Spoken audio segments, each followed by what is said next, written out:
நீங்கள் பார்த்துக் கொண்டிருப்பது உங்கள் Vijay. Welcome to Aachi gulab jamun mix Neeya Naana power by Ran India TMT கம்பிகள். அனைவருக்கும் கோபிநாத்தின் அன்பு வணக்கம்.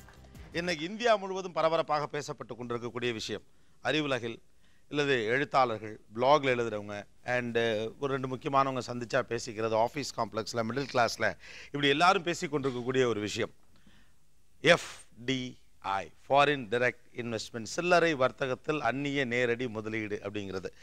இது மாதிரியான ஒரு சப்ஜெக்ட் பற்றி ஒரு தெளிவான அது என்ன ஆக்சுவலாக அல்லது அதில் இருக்கக்கூடிய ப்ரோஸ் என்ன கான்ஸ் என்ன அப்படிங்கிற எல்லா டைமென்ஷனை பற்றியும் நீயா நானாவல் மட்டுமே பேச முடியும் அப்படின்னு எங்களுக்கு ஒரு கூடுதல் நம்பிக்கையும் உண்டு. அந்த அடிப்படையில் தான் இந்த சப்ஜெக்டை இன்றைக்கி நம்ம எடுத்திருக்கோம். இதில் நீயா நானாக்கு இது சரியா அது தவறா அப்படின்னு ஒன்றும் ஐடியா இல்லை அல்லது ஸ்டாண்ட் இல்லை. ஒரு பக்கம் இதை ஆதரித்து பேசுகிறவர்கள் சொல்லக்கூடிய அல்லது எழுதக்கூடிய விஷயங்களை படிக்கிற போது சரிதானே, நல்லது தானே அப்படின்னு தோணுது. இன்னொரு பக்கம் இதை எதிர்ப்போர் எழுதக்கூடிய விஷயங்கள் அது அவங்களுடைய ஆர்டிக்கலை படிக்கிறப்ப ஆமாமா இது தப்பு இது வேண்டாம் அப்படின்னு தோணுது. ஸோ சரியா தவறான ஒரு கேள்வி எழுந்து கொண்டே இருக்கக்கூடிய நீயா நானாவுடைய டைரக்ட் டாப்பிக்காக இது இருக்கிறது. So that we have to do this அப்படிங்கிற ஒரு இன்டென்ஷனோட நீயா நானா கையில் எடுத்திருக்கிறது. சில்லறை வர்த்தகத்தில் அந்நிய நேரடி முதலீடு சரியா தவறா, ஆதரிப்போர் எதிர்ப்போர், இதுதான் இன்று நாம் பேசவிருக்கும் விஷயம்.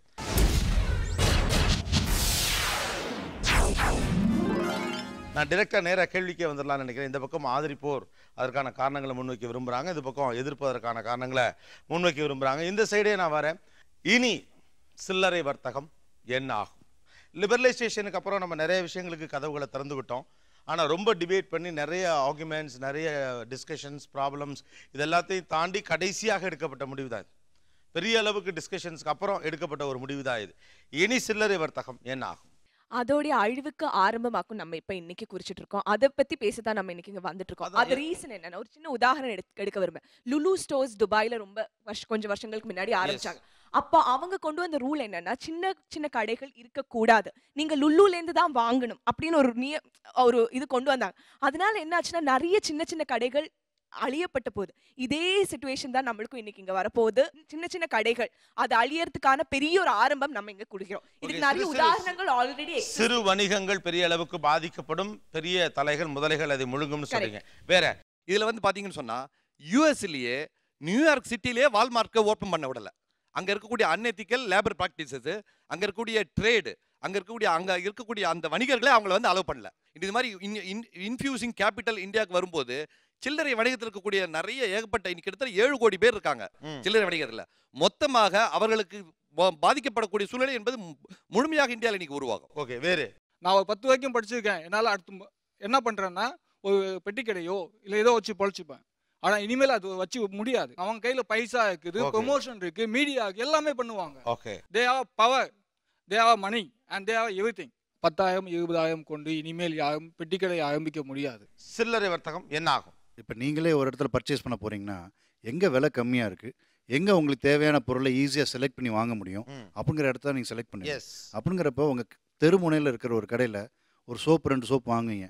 அதே ஒரு பெரிய நிறுவனம் ஒரு 10 கிலோமீட்டர் தள்ளி வந்துட்டா கூட நீங்கள் அங்கே போய் என்ன பண்ணுவீங்க, விலை கம்மியாக இருக்குது, 6 சோப், ஒரு சோப் வாங்கினா அதே எம்ஆர்பி விலை, 6 சோப் வாங்கினா அதோட விலை பல மடங்கு குறைஞ்சிருக்கும். நீங்கள் என்ன பண்ணுவீங்க, 6 சோப் வாங்கிட்டு வந்துடுவீங்க.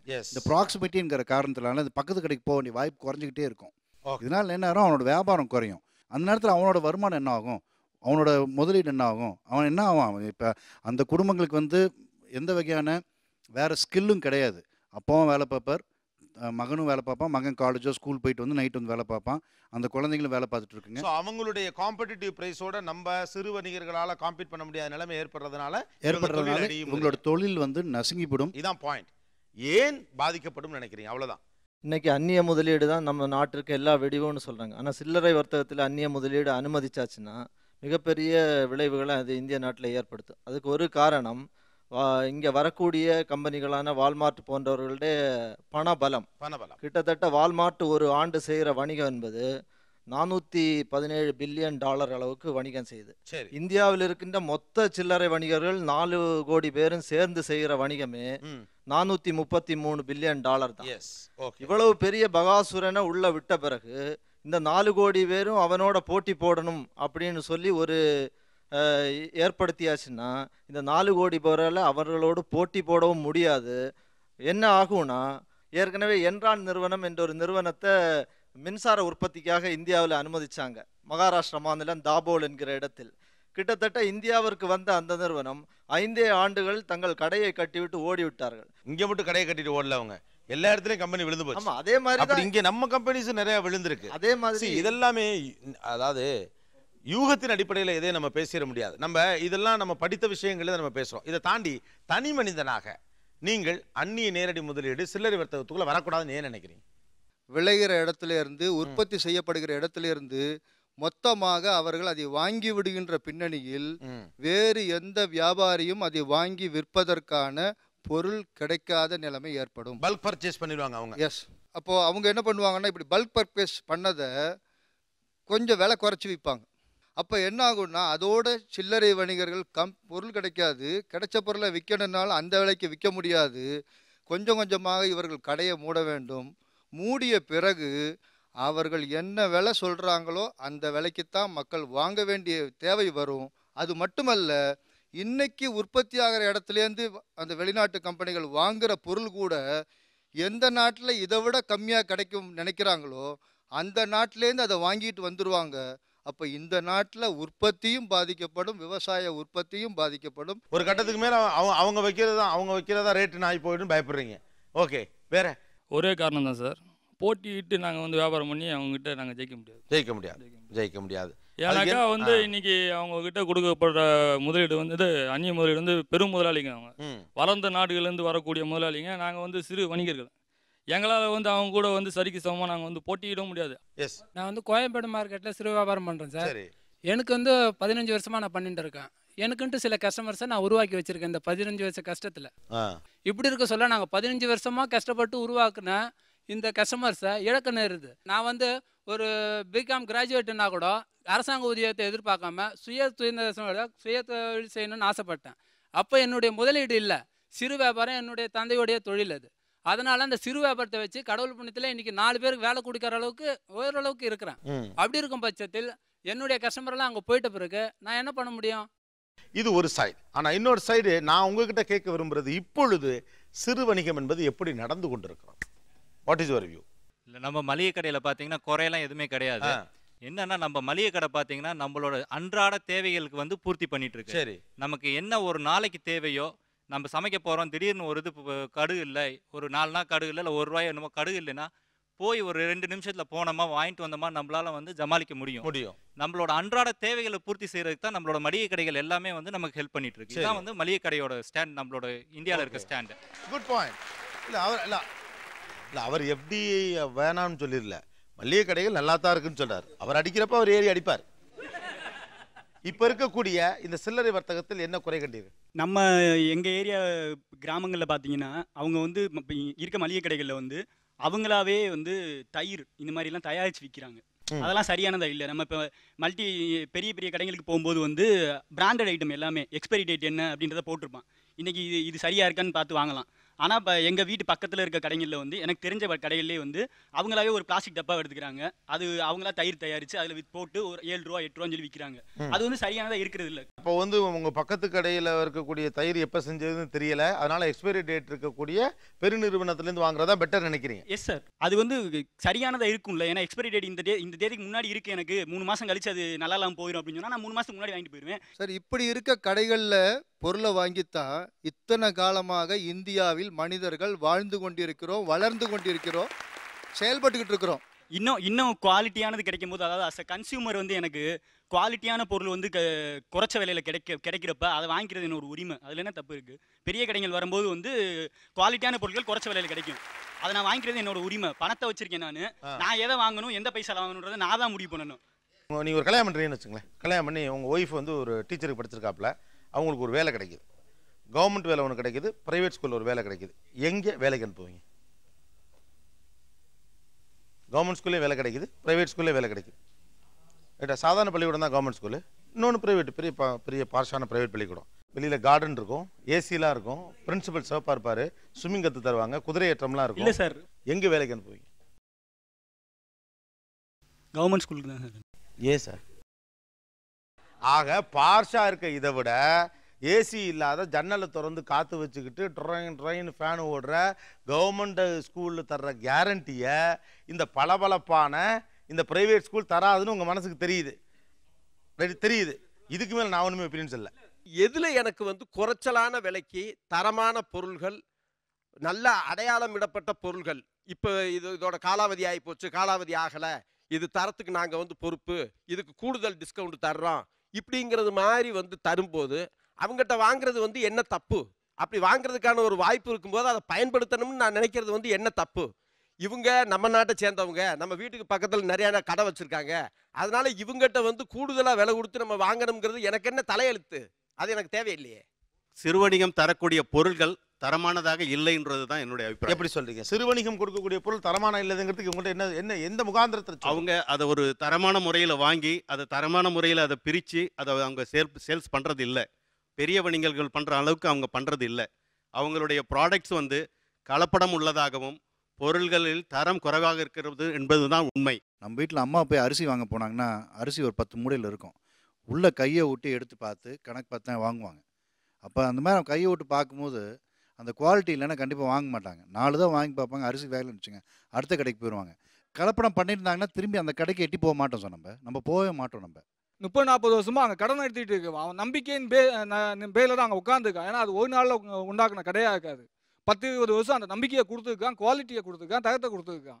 அது இல்லாமல் நம்ம வந்து இப்போ பேச சாட்டை கொடுங்க. இந்த குற்றச்சாட்டை நீங்கள் எப்படி பார்க்குறீங்க சார்? அவ்வளோதான் கேள்வி.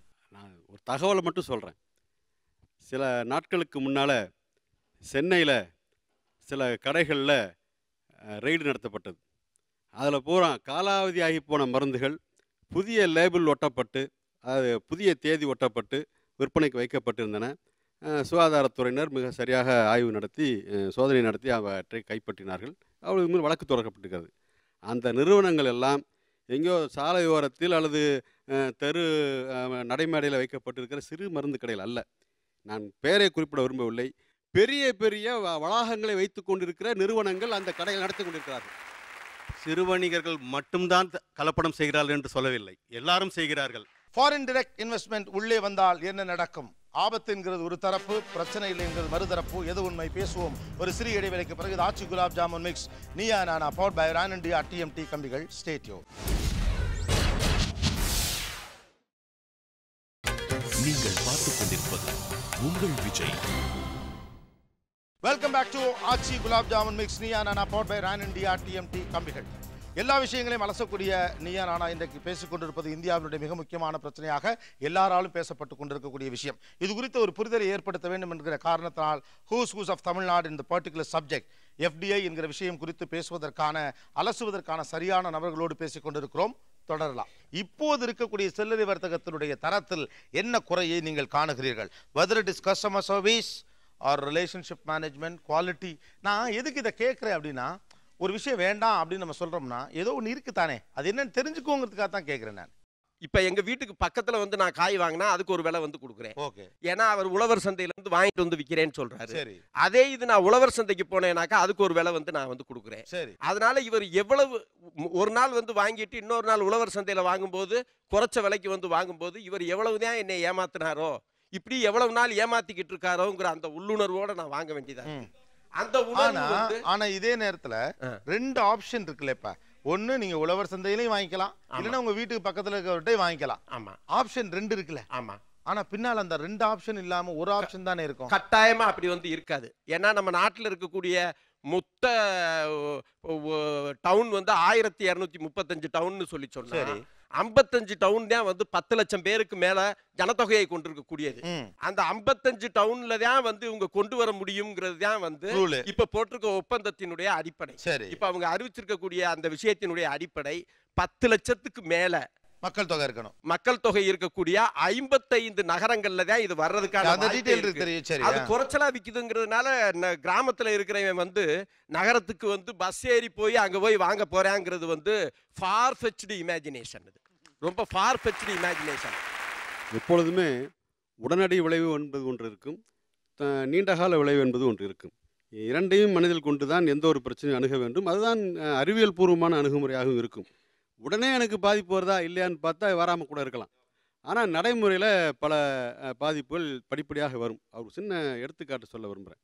முதல்ல இந்த சில்லறை வர்த்தகம் என்பதையே நான் பொருளை வாங்கி விற்கிறவரோட மட்டும் யோசிக்கக்கூடாது. அதுவே ரொம்ப தவறான அணுகுமுறை. ஏன்னா இப்போ சில்லறை வர்த்தகம் என்பது வாங்கி விற்கிறவரோடு நிற்கிற விஷயம் இல்லை. சில்லறை வர்த்தகர்கள் 2 பிரிவினருக்கு இடையே ஒரு பாலமாக இருக்கிறார்கள். ஒன்று, பெரிய கோடிக்கணக்கில் முதலீடு போட்டு உற்பத்தி செய்ய முடியாத சிறு உற்பத்தியாளர்கள்.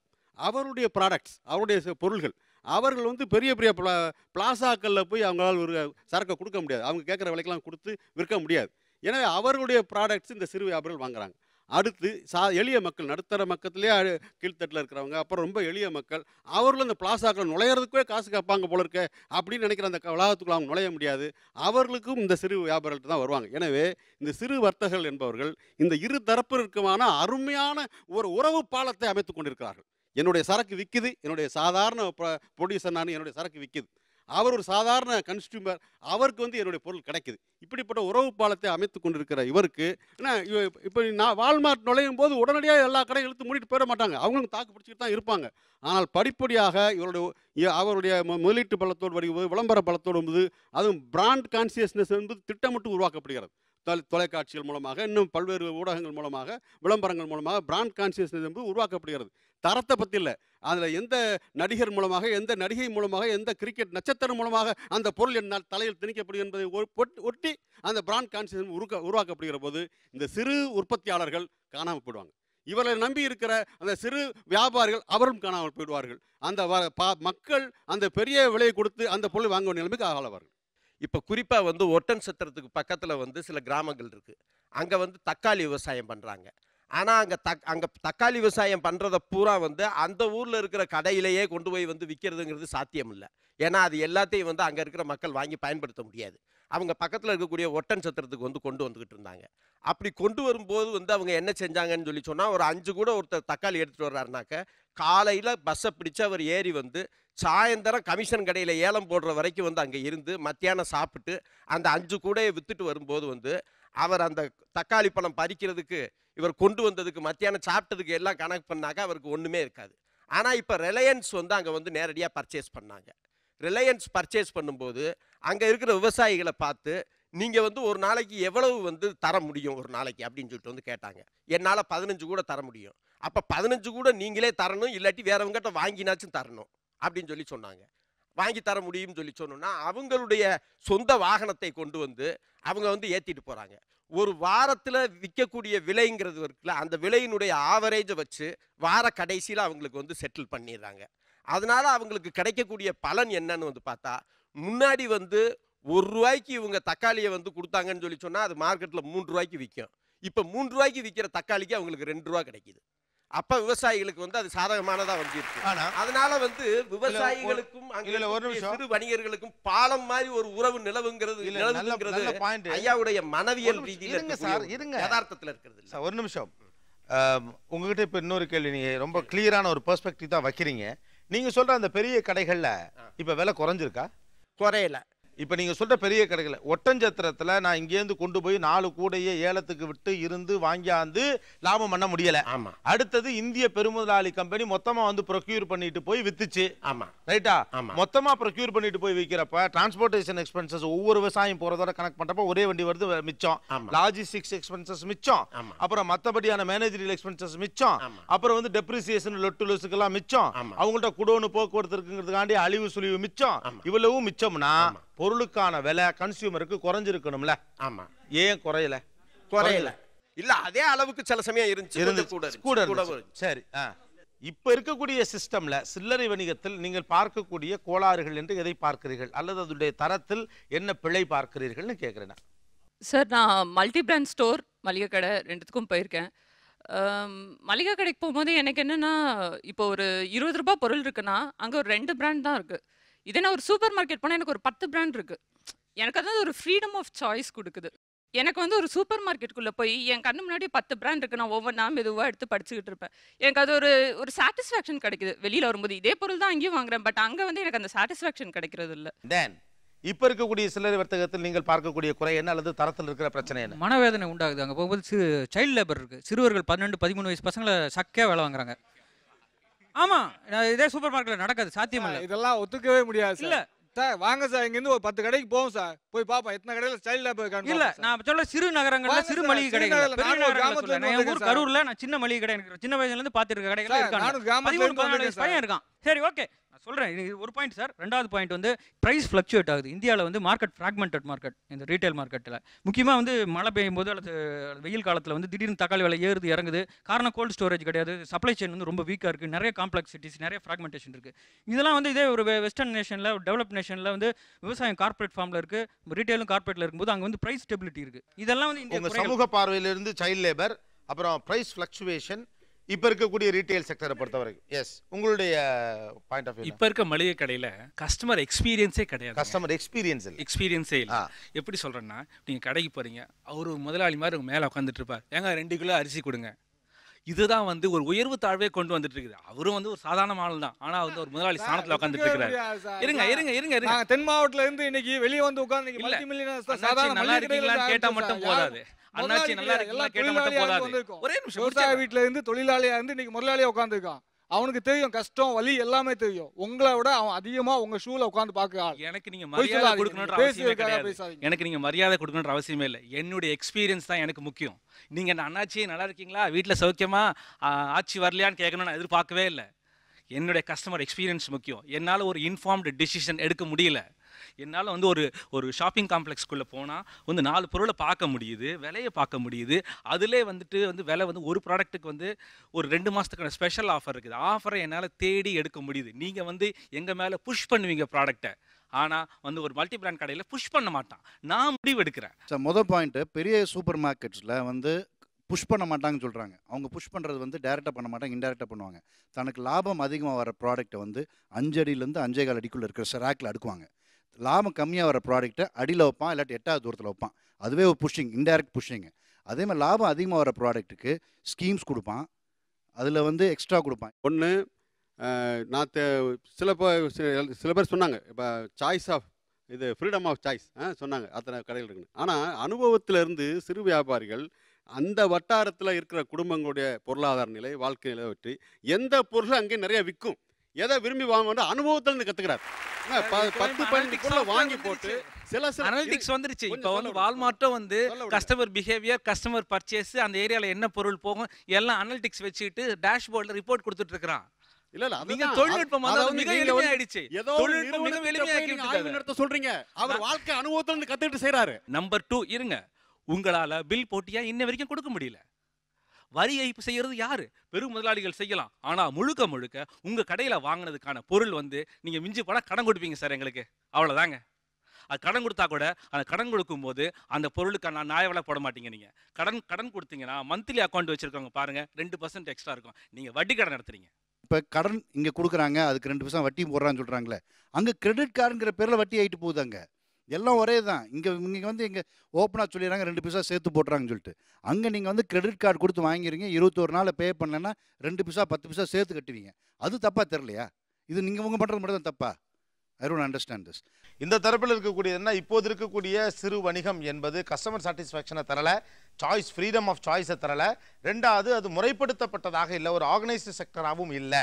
நான் ஒரு சந்தேகத்தோடு ஒரு கஸ்டமராக வாழ வேண்டிய நிலையிலிருந்து நான் மீள வேண்டி இருக்கிறதுன்னு வைக்கிறாங்க. இன்னும் சில விஷயங்கள் இதை பற்றி பேசலாம். சில்லறை வர்த்தகத்தில் அந்நிய நேரடி முதலீடு, pros cons. Stay tuned with us. இது Aachi gulab jamun mix Neeya Naana powered by Pran India TMT கம்பிகள். Stay tune.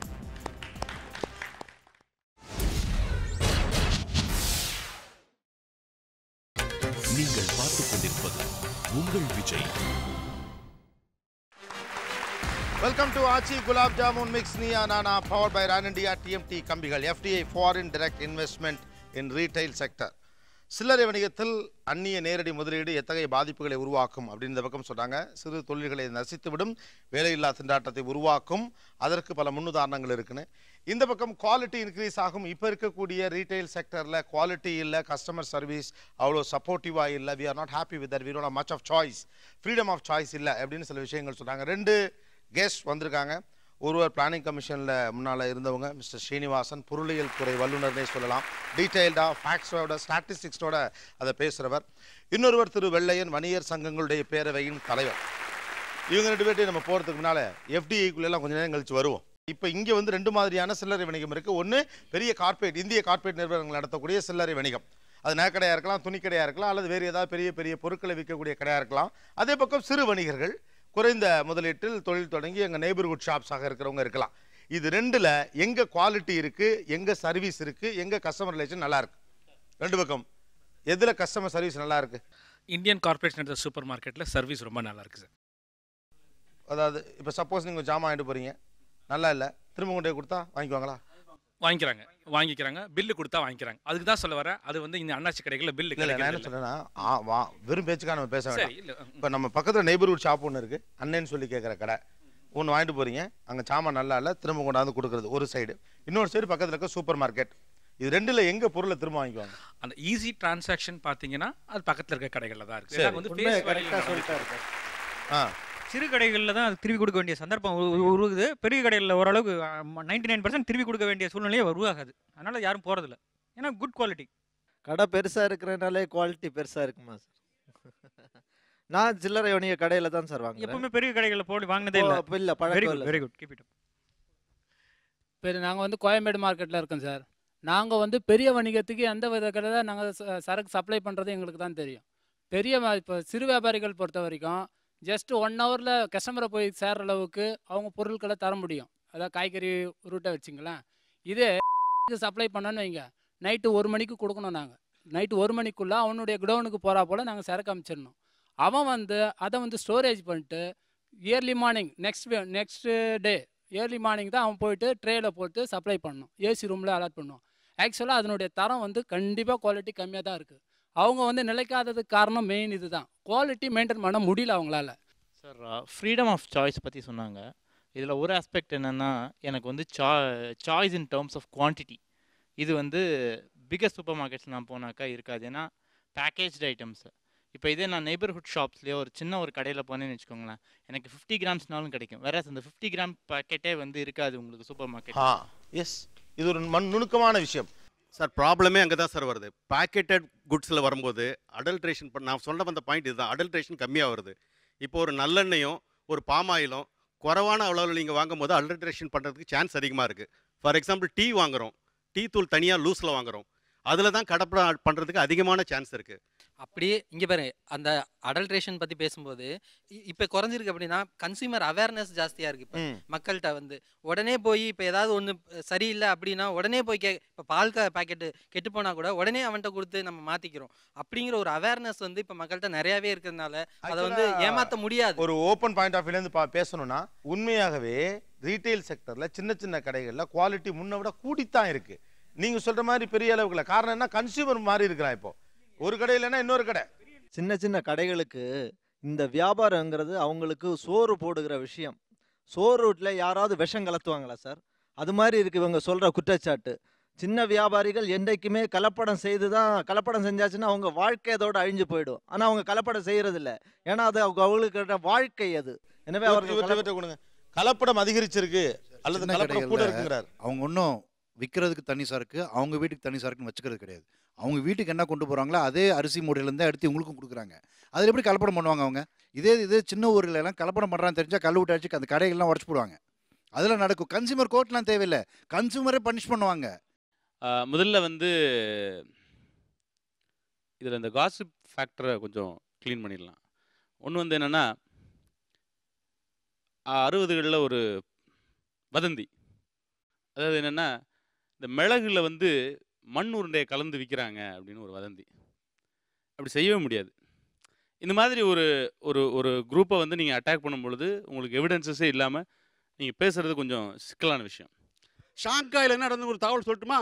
அண்மையில் சீனாவில் ஷாங்காய் நகரத்தில் அவங்க வால்மார்ட் நிறுவனத்தை அனுமதிச்சிருக்காங்க. ஏன் சீனா அனுமதிச்சுக்கிற அரசியல் இப்போ வேண்டாம்னு நினைக்கிறேன். ஏன்னா அந்த ஷாங்காய் நிறுவனத்தில் இப்போ தான் 1 மாதத்துக்கு முன்னாடி ஏன்னா அங்கே பழைய பொருள்கள் இது எப்படி இங்கே உள்நாட்டில் எப்படி பெரிய நிறுவனங்களில் பழைய காலாவதியான பொருளை தேதி மாற்றி ஓட்டினா சொன்ன பாருங்கள், அதே போல் நடந்தது.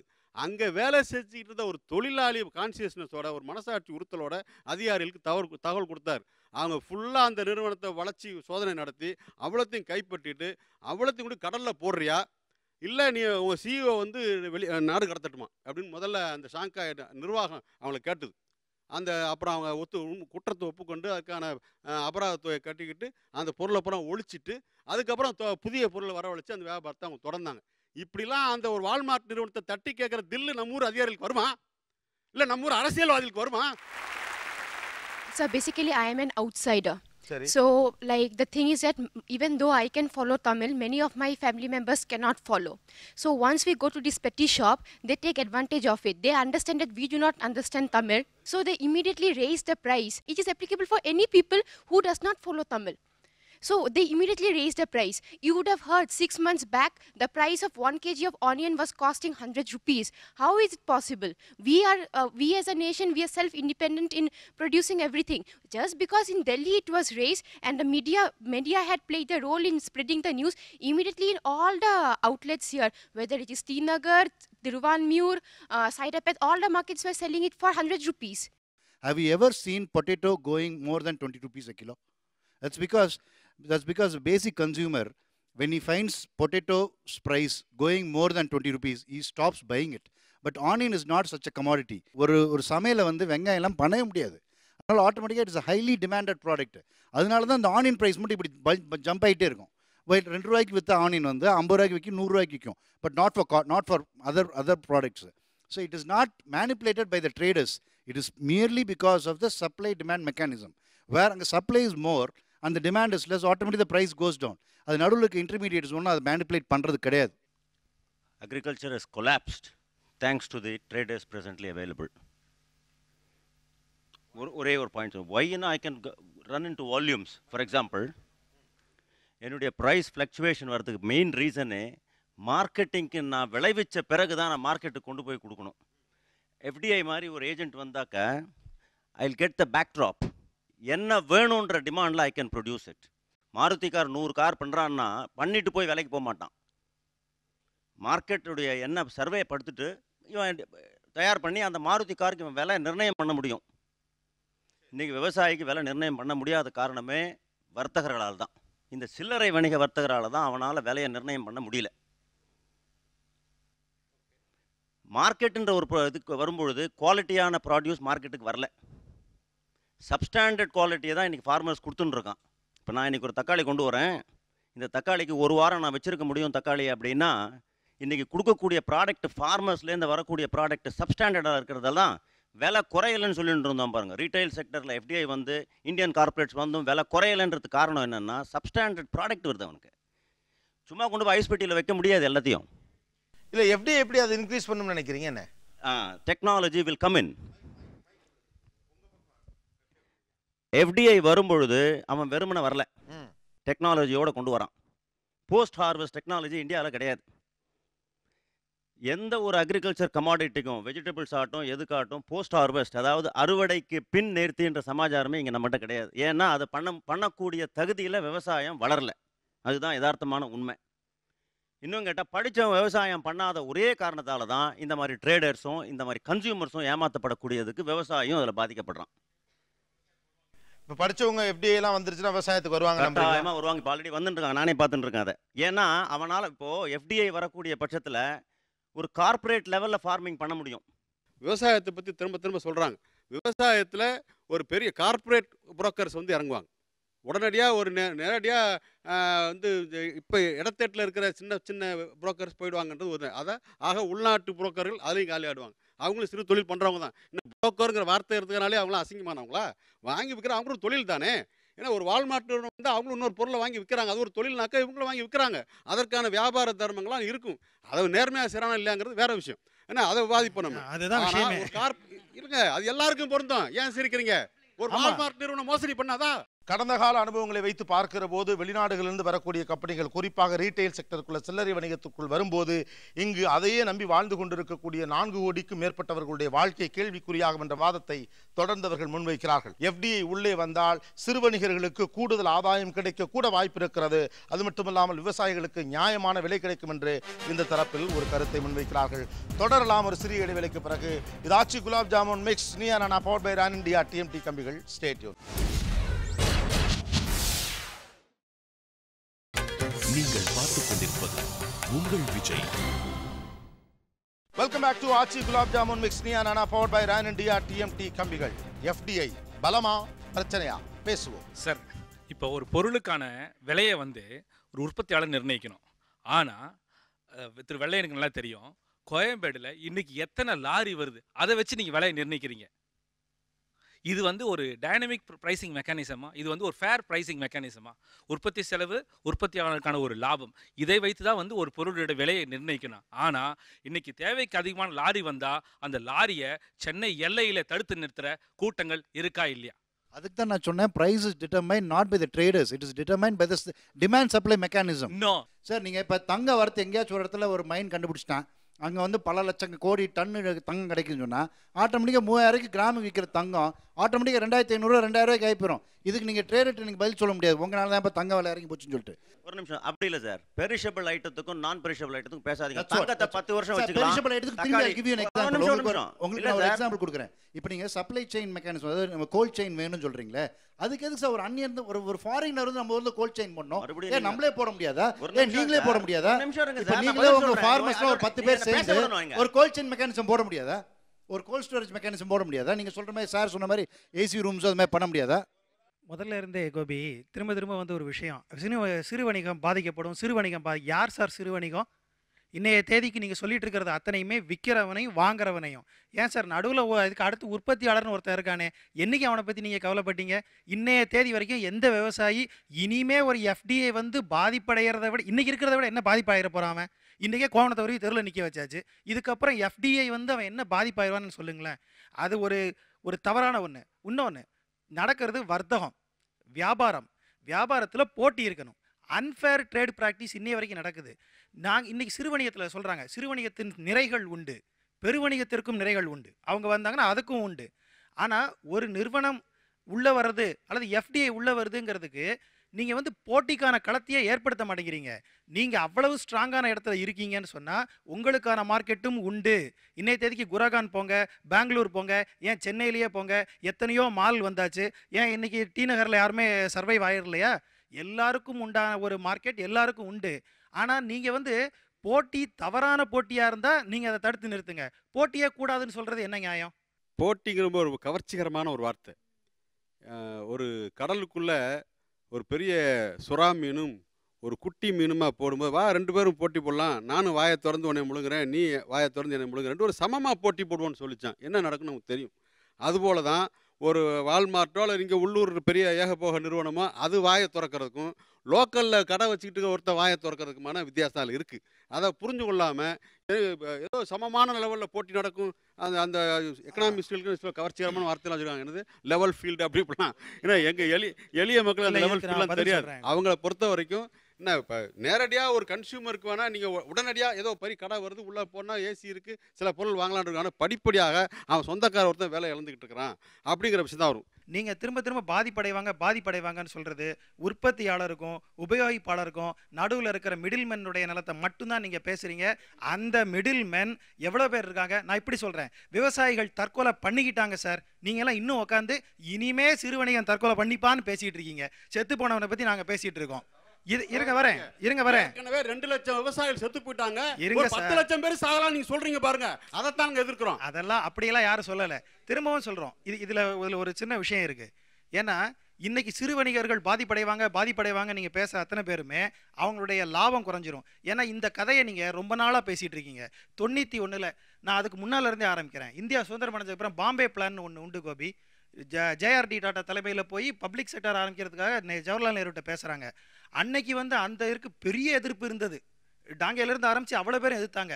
ஆனால் இன்னைய வரைக்கும் பப்ளிக் செக்டர் யூனிட் தானே ப்ராஃபிட்டபுளாக போயிட்டு இருக்கு. சரி, அதை விட்டுருவோம். அப்புறம் 91ல் நீங்கள் என்ன சொன்னீங்க? எல்லாம் கவுந்து போயிடும், மொத்த இந்தியாவும் காலி ஆயிரும், 10 வருஷத்தில் அத்தனை பேரும் அமெரிக்காவுடைய அடிமையாயிருவீங்கன்னு சொன்னீங்க. ஆனால் இன்னைக்கு உலகத்தில் இருக்கிற பெரிய மல்டிநேஷனல் நிறுவனங்களோட போட்டியிடக்கூடிய அளவுக்கு இந்திய நிறுவனங்கள் வளர்ந்துருக்கா இல்லையா? அப்போ அந்த வளர்ச்சி ஒன்று இருக்குது. வேலைவாய்ப்பு அதிகமாக உருவாகி இருக்கிறது அரசாங்க தரப்பில் இருந்தால் இல்லை தனியார் தரப்பில் இருந்தால் அது உருவாகி இருக்குது. எந்தெந்த துறைகள்லாம் நீங்கள் ஆரம்பத்தில் பயந்தீங்களோ அந்தந்த துறைகள் எல்லாத்துலேயுமே எந்த மோசமான விளைவும் இதுவரைக்கும் நடந்துடல. அந்நிய முதலீட்டை உள்ள அனுமதிக்கிறதன் மூலம் இந்த மாதிரி கிரானா ஸ்டோர்ஸ், நம்ம மேனேஜ்மெண்ட் பாஷையில் சொல்கிறதா இருந்தால் கிரானா ஸ்டோர்ஸ்லாம் துடைத்து மொத்தமாக அழிக்கப்பட்டு விடுங்கிறது இது ஒரு அடிப்படையில் அவர் சொன்ன மாதிரி ஒரு மனவியல் ரீதியான யூகம் தான். அது அழிய முடியாது, ஏன்னா அது சஸ்டைனபிள் மாடல். ஒரு இருங்க வரேன், ரெண்டுமே சேர்ந்து தான் சார் இருக்கும், ரெண்டுக்குமே மார்க்கெட் உண்டு இந்தியாவில். Yes, Alagesa Pandian, how do you see that? How do you see the whole debate? FDI வேண்டும் என்கிறார்கள், வேண்டாம் என்கிறார்கள். Okay, நான் வந்து I would like to approach this issue with a skepticism-தோட நான் கொஞ்சம் அப்ரோச் பண்ணுறேன். அதாவது கொஞ்சம் சந்தேகம் கலந்த நம்பிக்கை. ஓகே, போட்டி நல்லது தான், அதை நான் ஏற்றுக்கிறேன். ஆனால் இங்கே போட்டிக்கான களம் இங்கே தயாராகுதா அப்படின்ற கேள்வி முதல்ல எழும்புது. ஓகே, ஏன் அப்படின்னா இப்போது டாட்டாவோ வால்மார்ட்டோ அல்லது டெஸ்கோவோ வேறு யார் வேணால் இங்கே வரட்டும். ஓகே, உண்மையான போட்டி வரட்டையா, எனக்கு இந்தியனா வெள்ளக்காரனாங்கிற கவலையெல்லாம் எனக்கு கிடையாது. ஓகே, உண்மையான போட்டி வாங்க. வால்மார்ட்டு நீ 100% வா, டெஸ்கோ நீ 100% வா, டாட்டா நீ 100% வா. இங்கேருந்து போய் ஜாகுவார் லேண்ட் ரோவரை வாங்க முடியுதில்ல. உனக்கு தொழில் பண்ணணும்னா தொழிலை காப்பாற்ற வேண்டிய பொறுப்பு உங்கள் பொறுப்பு. உங்கள் தொழிலை காப்பாற்ற வேண்டிய பொறுப்பு அரசாங்கத்தோடது கிடையாது, என்னோடது கிடையாது. I am just a consumer. Okay, இப்போ இவங்கெல்லாம் சொன்னாங்க இல்லையா, ஒரு சாதாரண ஒரு அடிமட்ட கன்சியூமர். எனக்கு அடிமட்ட கன்சியூமருக்கு வந்து எனக்கு முக்கியம் போட்டி. போட்டின்னு வந்துச்சுன்னா வால்மார்ட்டு டாட்டாவோட போட்டி போடு, டாட்டா நீ மற்றவனோட போட்டி போடு, 100% முதலீட்டோட வா. முதலீட்டோட வந்தீங்கன்னா இன்னும் அந்நிய முதலீடு நிறையா வரும். ஓகே, நீங்கள் எல்லாம் போட்டி போடுவீங்க. நீங்கள் எப்படி போட்டு போடுறீங்கன்னா நாங்களும் பார்க்குறோம். சரிங்களா, இது முதல்ல அப்படி வராது. ஏன் அப்படின்னா இங்கே நடக்குது என்ன அப்படின்னு பார்த்தீங்கன்னா, இங்கே நடக்கிற வந்து டோல் கலெக்ஷன். டோல் கலெக்ஷன்னா இந்த பக்கத்தில் இந்த வண்டி வரும், நான் இந்த சைடில் நின்றுக்குவேன், நீங்கள் எனக்கு காசு கொடுத்துட்டு நீங்கள் உள்ளே போகணும். இதுதான் நடக்குது. அதாவது இது இவ்வளோ டெக்னாலஜி, இவ்வளோ கோல்ட் ஸ்டோரேஜ், இவ்வளோ இதுவும் வச்சுருந்த அதாவது நோகோ வச்சுருக்க ஒருத்தர் வந்து இந்தியாவுக்குள்ளார வருவான், வெள்ளைக்காரன். அவனை வந்து அடிச்சு பிடிங்கி காசு வாங்கி இந்த நீ உள்ளே வரா இருந்தால் என் கூட நீ 49% டைப் வச்சுருந்தா தான் நீ உள்ளே வர முடியும். அப்படின்னும் போது என்னன்னா, what we are doing, we are rewarding inefficiency. அதாவது தொழில் பண்ண தெரியாதவனுக்கு நம்ம 50% தூக்கி கொடுக்குறாங்க. இதுதான் நடக்குது. இவனோட கான்ட்ரிபியூஷன் என்ன, இங்கே இருக்கிற இந்திய நிறுவனங்களோட கான்ட்ரிபியூஷன் என்ன அப்படின்னு பார்த்தீங்கன்னா ஒன்றுமே கிடையாது. லேண்ட், ரியல் எஸ்டேட், நிலங்களை அங்கங்கே வாங்கி போட்டிருப்பாங்க. சரிங்களா, இந்த வெள்ளைக்காரன் உள்ளே வரான் இல்லையா, உள்ளே வரும்போது அவனுக்கு இந்த நிலத்தை காமிச்சு இந்த இடத்துல நீ என் கூட 51% கொடுத்துட்றேன், 49 நான் சும்மா இருப்பேன், நீ இந்த நிலத்தை வச்சுக்க, எனக்கு நீ பார்ட்னர்ஷிப் கொடு. இதுதான் நடக்குது. This is what the business is. Foreign direct investment உள்ளே வந்தால் என்ன நடக்கும்? ஆபத்து என்கிறது ஒரு தரப்பு, பிரச்சனை இல்லை என்கிறது மறுதரப்பு. எது உண்மை? பேசுவோம் ஒரு சிறிய இடைவேளைக்கு பிறகு. ஆச்சி gulab jamun mix Neeya Naana powered by Ran India TMT கம்பிகள். ஸ்டேட். நீங்கள் பார்த்துக் கொண்டிருப்பது உங்கள் Vijay. Welcome back to Aachi gulab jamun mix Neeya Naana powered by Ran India TMT கம்பிகள். ராஜகோபாலன் ஒரு பாயிண்டை முன்வைக்கிறார். அன்றிலிருந்து இன்று வரை எங்கு போட்டி உள்ளே வந்ததோ அங்கு வளர்ச்சி இருந்தது இந்தியாவுக்கு. இன்னைக்கு திரும்ப FDI உள்ள வந்தா போட்டி அதிகரிக்கும், வளர்ச்சி அதிகரிக்கும், எல்லாருக்கும் பலன் கிடைக்கும் அப்படின்னு ஒரு லைனை வைக்கிறார். இதை யாரு டிஃபர் பண்றீங்க? 1991க்கு பிறகு உலகமயமாக்கலுக்கு பிறகு மிகப்பெரிய அபரிதமான வளர்ச்சி வந்திருக்குன்னு சொல்லியிருக்காருங்க. ஆனா உள்நாட்டு பொருளாதாரத்தை, சுயசார்பு பொருளாதாரத்தை கொலை செய்துவிட்டு அந்நிய நாட்டு சார்பு பொருளாதாரத்தை வளர்த்துருக்கிறதுங்க. இன்னைக்கு நான் முடிச்சிடறேன். இன்றைக்கு சில்லறை வர்த்தகத்திலேயோ அல்லது கார்பரேட் வர்த்தகத்தில் எவ்வளோ கோடி ரூபாய் பணம் புரண்டாலும் இந்தியாவுக்குள்ளே சுற்றி வருதுங்க. உள்நாட்டு சுயசார்பு பொருளாதாரத்துக்கு பாதுகாப்பாகவும் துணையாக இருக்குது. ஆனால் அந்நிய நாட்டு நிறுவனங்கள் இங்கே போடுகின்ற முதலீடு என்பது தினந்தோறும் கோடிக்கணக்கான, ஆயிரக்கணக்கான கோடி ரூபாய் வெளிநாடுகளுக்கு சென்று வேறு வகையில் முதலீடாக மாறிக்கொண்டிருக்கிறது. இந்திய நாட்டின் பொருளாதாரம் அந்நிய சார்பு பொருளாதாரமாக மாறி ஒரு காலனி ஆதிக்கத்தை நோக்கி போயிடும்ன்றதான் நாங்கள் அஞ்சுறோம். நான் ஒரு விவசாயிங்க, இடத்தை பற்றி சொல்லிடுறேன். ஒரு தக்காளி கூட எடுத்துகிட்டு போனோம்னா 30 ரூபாய்க்கு வாங்கிக்கிறாங்க. 30 ரூபாய்க்கு 2 ரூபா 10 காசு கமிஷன் எடுத்துக்கிறாங்க. அப்புறம் தூக்கு கூலின்னு அது ஒரு 2 ரூபா எடுத்துக்கிறாங்க. 4 ரூபா 10 காசு போயிடுது. ஒரு தக்காளி கூட 9 கிலோலேருந்து 10 கிலோ 12 கிலோ இருக்கும். அந்த கூடையே அவ்வளவு இது அந்த கமிஷன்லேயே நாங்கள் ஒழிஞ்சு போயிடுறோம். அதாங்க இந்த சிறு வணிகர், அந்த மொத்த வணிகத்தில் வந்தாங்கன்னாக்க அந்த கமிஷன் இல்லாமல் எடுத்துக்கிட்டு போயிடுறாங்க. இடைத்தரகர், அதான் அது கூட சொல்ல தெரியல எனக்கு. இடைத்தரகர்கள் அவங்க ஒவ்வொரு தடவையுங்க ஒவ்வொரு இடத்துக்கும் ஒவ்வொரு கமிஷன், வண்டி கூலியும் எடுத்துக்கிறாங்க. எனக்கு தோழர் சொன்னார் விவசாயிகளுக்கு உரிய அந்த ப்ரைஸ் கிடைக்கலன்னு சொன்னார். அது உண்மையான விஷயம். இப்போ கிடைக்கிற ப்ரைஸ் 1/3 ஆஃப் தி ப்ரைஸ் தான் they are getting. 1/3 rather. 2/3 minimum 2/3 they will get the first relief to the farmers. That is the first point. Next ஒரு வால்மார்ட் எக்ஸாம்பிள் எடுத்துக்கிட்டா கூட 300 மில்லியன் பாப்புலேஷன் உள்ள யூஎஸ்ல வந்து 1.5 million people got the job because of this. If at all it comes to our country, இந்தியாவுக்கு வந்ததுன்னா நமக்கு இருக்கிற 1200 மில்லியன் பாப்புலேஷனுக்கு மினிமம் 6 கோடி பீப்புளுக்கு எம்ப்ளாய்மெண்ட் இருக்கு. மறந்துடாதீங்க, எவ்வளோ பேருக்கு 6 கோடி பீப்புளுக்கு எம்ப்ளாய்மெண்ட் இருக்கு. கோடிக்கணக்கில் வேலை வாய்ப்புகள் கிடைக்கும் என்பது மிகப்பெரிய அனுமானம் கூட கிடையாது. இட்டு கட்டப்படுகிற பொய்மை. அவர்கள் கொள்ளையடிப்பார்கள் என்பதற்கு என்னால் உதாரணம் சொல்ல முடியும். உதாரணமாக உள்நாட்டில் நான் பேர்லாம் சொல்லலை, வெளிநாட்டு குளிர்பான நிறுவனங்கள் வரும்போது உள்நாட்டில் எத்தனை குளிர்பானங்கள் இருந்துச்சு, அவங்க என்ன விலை கொண்டு வந்தாங்க. ஏன்னா இன்றைக்கு அந்த ₹1 ₹2 கிடைச்சது. விலைவாசி உயர்வுங்கிறது ஒரு பக்கம் இருக்கட்டும், நான் விகிதாச்சார அடிப்பில் சொல்கிறேன். இன்றைக்கு அந்த உள்நாட்டு குளிர்பான நிறுவனங்களாம் ஒழித்து கட்ட பிறகு இன்றைக்கு அவர்கள் வைத்ததான் விலை. அவர்கள் வைத்த அவர்கள் கொடுக்குற பொருள் எல்லாத்துக்கும் அந்த பிராண்ட் நேம் தான் இருக்குது, அதைத்தான் வாங்கியாக வேண்டியிருக்கு. அது அவங்க வச்சது தான் விலைன்னு ஆயிடுச்சா இல்லையா? இது கொள்ளை இல்லையா? இதில் அவங்க சொல்கிற மோனோபொலி வர்றதுக்கு நிறைய சான்ஸ் இருக்குது. உண்மைதான் அது. That threat is there. Walmart நிகர லாபம் 4%. அதுதான் போகும், மிஞ்சி போகணும். ஆனால் வால்மார்ட் உள்ளே வரதில்லை. விவசாயிகிட்ட நேரடி கொள்முதல் பண்ணுறதுக்கான ஒரு இன்ஃப்ராஸ்ட்ரக்சர், அதை வந்து பத்திரமா எடுத்துகிட்டு வரக்கு ஒரு இன்ஃப்ராஸ்ட்ரக்சர், அதை விற்க நுகர்வோருக்கு ஆயிரக்கணக்கான ஆப்ஷன் கொடுக்க கடைகள், இதெல்லாம் முன்னாடி வரும். சார், அவர் சொன்ன ஒரு point, JRD tata Bombay plan எல்லாம் சொன்னார். அதெல்லாம் மூலதனத்தை திரட்டுவதற்காக கொண்டு வந்த பிளான். இன்றைக்கி அந்த மூலதனத்தை எல்லாம் அவங்க திரட்டி சௌக்கியமாக போயிட்டாங்க. நம்ம இங்கே பேசுகிறது இவங்களோட வாழ்க்கை பாதிக்கப்படும் என்கிற விஷயத்தை பற்றி பேசுகிறோம். போட்டி என்று வந்த பிறகு அது ஒன்றும் பெரிய ஜொலிக்கிற விஷயமா மாறல. ஒரு உதாரணத்தை சொல்லணும்னா, இன்சூரன்ஸ் வணிகத்தில் 26% எஃப்டிஏயை அனுமதிச்சாங்க 2000 ஆண்டில். 12 வருஷம் ஆச்சு, யாராலையுமே லாபம் ஈட்ட முடியல. ஆனால் இன்றைக்கு அரசாங்கம் நடத்துகின்ற IRDAவே இந்த நிறுவனங்களுக்கெல்லாம் 300 கோடி ரூபா ஃபைன் போட்டிருக்காங்க. எதுக்கு தெரியுமா? இந்தியாவில் வரி ஏய்ப்பு செய்ததற்காகவும் இங்கே கலெக்ட் பண்ண பிரீமிய தொகையை அரசாங்கம் நிர்ணயித்ததை போல முதலீடு செய்யாமல் எங்கோ கொண்டு போய் தவறாக முதலீடு செய்து சகோதர நிறுவனங்களில் முதலீடு செய்வதற்காக இந்த நிறுவனங்களுக்கெல்லாம் 300 கோடி ரூபாயை IRDA அமைப்பு ஃபைனாக போட்டிருக்கு. அப்போ போட்டி வந்த இடத்துல எல்லாம் ஏதோ மிகப்பெரிய பிரகாசம் வந்தது மாதிரி, அதெல்லாம் தவறு. IRDA ஃபைன் பண்ணியிருக்காங்கிறீங்க, இந்தியன் இன்சூரன்ஸ் கம்பெனிஸ் எதுவும் ப்ராஃபிட் பண்ணலன்றீங்க. லைஃப் இன்சூரன்ஸ் பிஸ்னஸ்னுடைய அடிப்படை எதுவும் தெரியாதவங்க வைக்கிற குற்றச்சாட்டு தான் இது. இது தவறான தகவல். அரசாங்கம் செய்ய வேண்டிய கடமை ஒன்று இருந்தது. 1946 பப்ளிக் செக்டர் வேணும், ஏன்னா அப்போ வந்து பிரைவேட் செக்டர் பணம் இல்லைங்கிறது உண்மை. அப்போ பப்ளிக் செக்டர் வந்தது, அரசு அதில் முதலீடு செஞ்சது. அதனுடைய கட்டம் காலாவதியாகி போய் பிரைவேட் செக்டர் வர வேண்டிய ஒரு காலகட்டம் வந்தது. 91 10 நாளைக்கு மேலே நம்மள்ட்ட காசு கிடையாதுன்னு நிலைமை இருந்தது. நமக்கு வந்து எனர்ஜி தேவைப்படும் வரைக்கும், நமக்கு வந்து வெளியிலேருந்து இம்போர்ட் பண்ண வரைக்கும் நாம் திருப்பியும் ஏற்றுமதி பண்ண வேண்டிய அவசியம் உண்டு. 70லேருந்து 90 வரைக்கும் நம்ம நாட்டினுடைய பொருளாதாரம், தொழில்நுட்பம் எதுவுமே வளரல. 2-3 கார் தான் இருந்தது நம்மள்ட்ட, 2 பைக் தான் இருந்தது.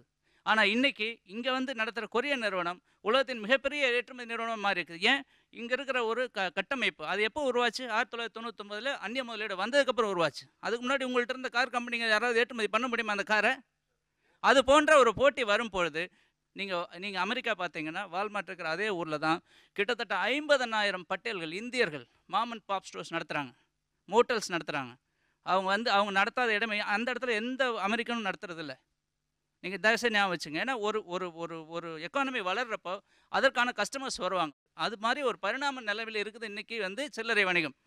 மாம் அண்ட் பாப் ஸ்டோர்ஸ் வரும், சின்ன ரீட்டைல் ஷாப்ஸ் வரும், பெரிய மால்ஸ் வரும், அதை விட பெரிய மெகா ஸ்டோர்ஸ் வரும். என்னுடைய கவலைகள்லாம் வேறு. நான் வெறும் வியாபாரம் பாதிக்கப்படும், வியாபாரியுடைய வாழ்க்கை எப்படியெல்லாம் மாறும், கன்சியூமர்ஸுடைய நிலைமை எப்படியெல்லாம் இருக்கும், உற்பத்தியாளர்களுக்கு எப்படி ஏமாற்றப்படுவார்கள் அல்லது ஏமாற்றப்பட மாட்டார்கள் என்பதெல்லாம் தாண்டி வேறு கவலைகள் என்னை ஆக்கிரமிக்கின்றன. ஒன்று, இப்போ அந்நிய நேரடி முதலீடு வருவதன் மூலம் 2 விதமான தாக்கங்கள், எதிர்மறையான தாக்கங்கள் இந்தியாவில் நிகழும். ஒன்று, பண்பாடு ரீதியான தாக்கம். அது குறித்து விவாதிக்காமல் வெறும் அனா பைசாவை மட்டும் பேசி கொண்டிருப்பதில் அர்த்தமில்லை என்று நினைக்கிறேன். அடுத்து, அரசியல் ரீதியான தாக்கம். பண்பாட்டு தாக்கம், அரசியல் தாக்கம் இரண்டும் இந்தியாவை வேறு எங்கோ கொண்டு சென்று விடும். என்ன மாதிரியான பண்பாட்டு ரீதியான தாக்கம் ஏற்படும் நினைக்கிறீங்க? வாழ்க்கையை நாம் எப்படிப்பட்ட நடைமுறையில் கடைபிடிக்கிறோம் என்பதால் பண்பாடு என்பது சுருக்கமான ஒரு பொருளாக வைத்துக்கொள்ளலாம். ஒரு காலத்தில் நான் எந்த கடைக்கு போனாலும் எனக்கு ஒரு உருளைக்கிழங்கு வறுவல் வேணும்னு வச்சுக்கோங்க. அந்த உருளைக்கிழங்கு வறுவலை கேட்டு வாங்குவேன். இந்த கடையில் நல்ல இன்னொரு கடையில் போய் வாங்கிக்குவேன். இன்றைக்கி உருளைக்கிழங்கு வறுவல்னு கேட்க முடியல, லேசின்னு தான் கேட்க வேண்டியிருக்கு. சாதாரண கிராமப்புற கடைகளில் கூட இன்றைக்கி லேஸ் கேட்டு தான் வாங்க வேண்டியிருக்கு. என் வாயில் இருந்து ஒரு நல்ல உருளைக்கிழங்கு என்ற தமிழ் சொல்லை பிடுங்கி விட்டான் ஒருவன். அது ஒரு பண்பாட்டு தாக்கம் இல்லையா? இப்போ உலகம்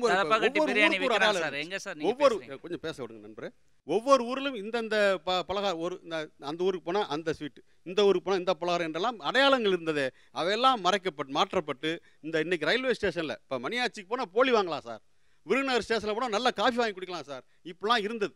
இன்றைக்கு எங்கே போனாலும் ஒரே மாதிரியான காஃபி, எங்கே போனாலும் ஒரே மாதிரியான பாக்கெட் ஃபுட்டு, எல்லா கடையிலும் அதான் தொங்குது, நீ அதை தான் வாங்கி ஆகணும். எனவே இதுதான் பண்பாட்டு தாக்கம். ஐயா, பண்பாட்டு ரீதியான தாக்கம்ங்கிறது நீங்கள் பார்த்தீங்கன்னா இட்லி சுடுறதே நம்ம ஊர் பண்பாடு கிடையாது. அந்த சுடுற டெக்னாலஜி வெளிநாட்டிலேருந்து வந்தது தான். அந்த காலத்திலேருந்து பண்பாடுங்கிறது காலத்துக்கு ஏற்ப மாறிட்டு இருக்கிறது தான் பண்பாடு, ஒரே நிலைமையில் நிலைச்சு நிற்கிறது இல்லை. ஸோ அதனால் இன்றைக்கி நீங்கள் வந்து இங்கேருந்து லேஸ் வந்து அங்கே சொல்கிறீங்க, எனக்கு அங்கேருந்து இங்கே என்ன பெசன் நகரில் 10 இடத்துல தலைவா கட்டி பிரியாணி கிடைக்குது சார். இதே நம்மளுடைய மனிதர்கள் ஏன் அப்படி சொல்கிறீங்க? ஃப்ரெஞ்சு சாப்பாட்டு கடையை நம்ம தமிழ் தான் நடத்திட்டு இருக்கிறார். அது உலக மக்கள் வரும்போது சில கொடுக்கல்கள் சில வாங்கல்கள் நடந்தே தீரும். நம்ம இந்தியாவில் 70லேருந்து 90 வரைக்கும் நம்ம என்ன பண்ணணும்? 60லேருந்து 92 வரைக்கும் என்ன பண்ணணும்? எத்தனை விதமான இன்றைக்கி வந்து தொழில்நுட்பங்கள் முன்னாடி வந்திருக்கு, உயிர் காக்கும் மருந்துகள் வந்திருக்கு. அதை யார் லாபம் தனியாக விட்டுருங்க. அதாவது இங்கே இருக்கிறவங்களெல்லாம் ஏதோ வெளிநாட்டு உலக பூரா நமக்கு உறவே வரக்கூடாது, வெளிநாடுகளோடு வர்த்தக தொடர்பு இருக்கக்கூடாது என்று சொல்கிறோம் அல்ல. எதிலே வர வேண்டும் எதிலே வரக்கூடாது என்கிற ஒரு விதமான அக்கறை தான். உதாரணம் இருங்க, நம்ம நாட்டில் இல்லாத ஒரு தொழில் இங்கே இல்லாத ஒன்று வருகிற போது அதை வரவேற்கிறோம்.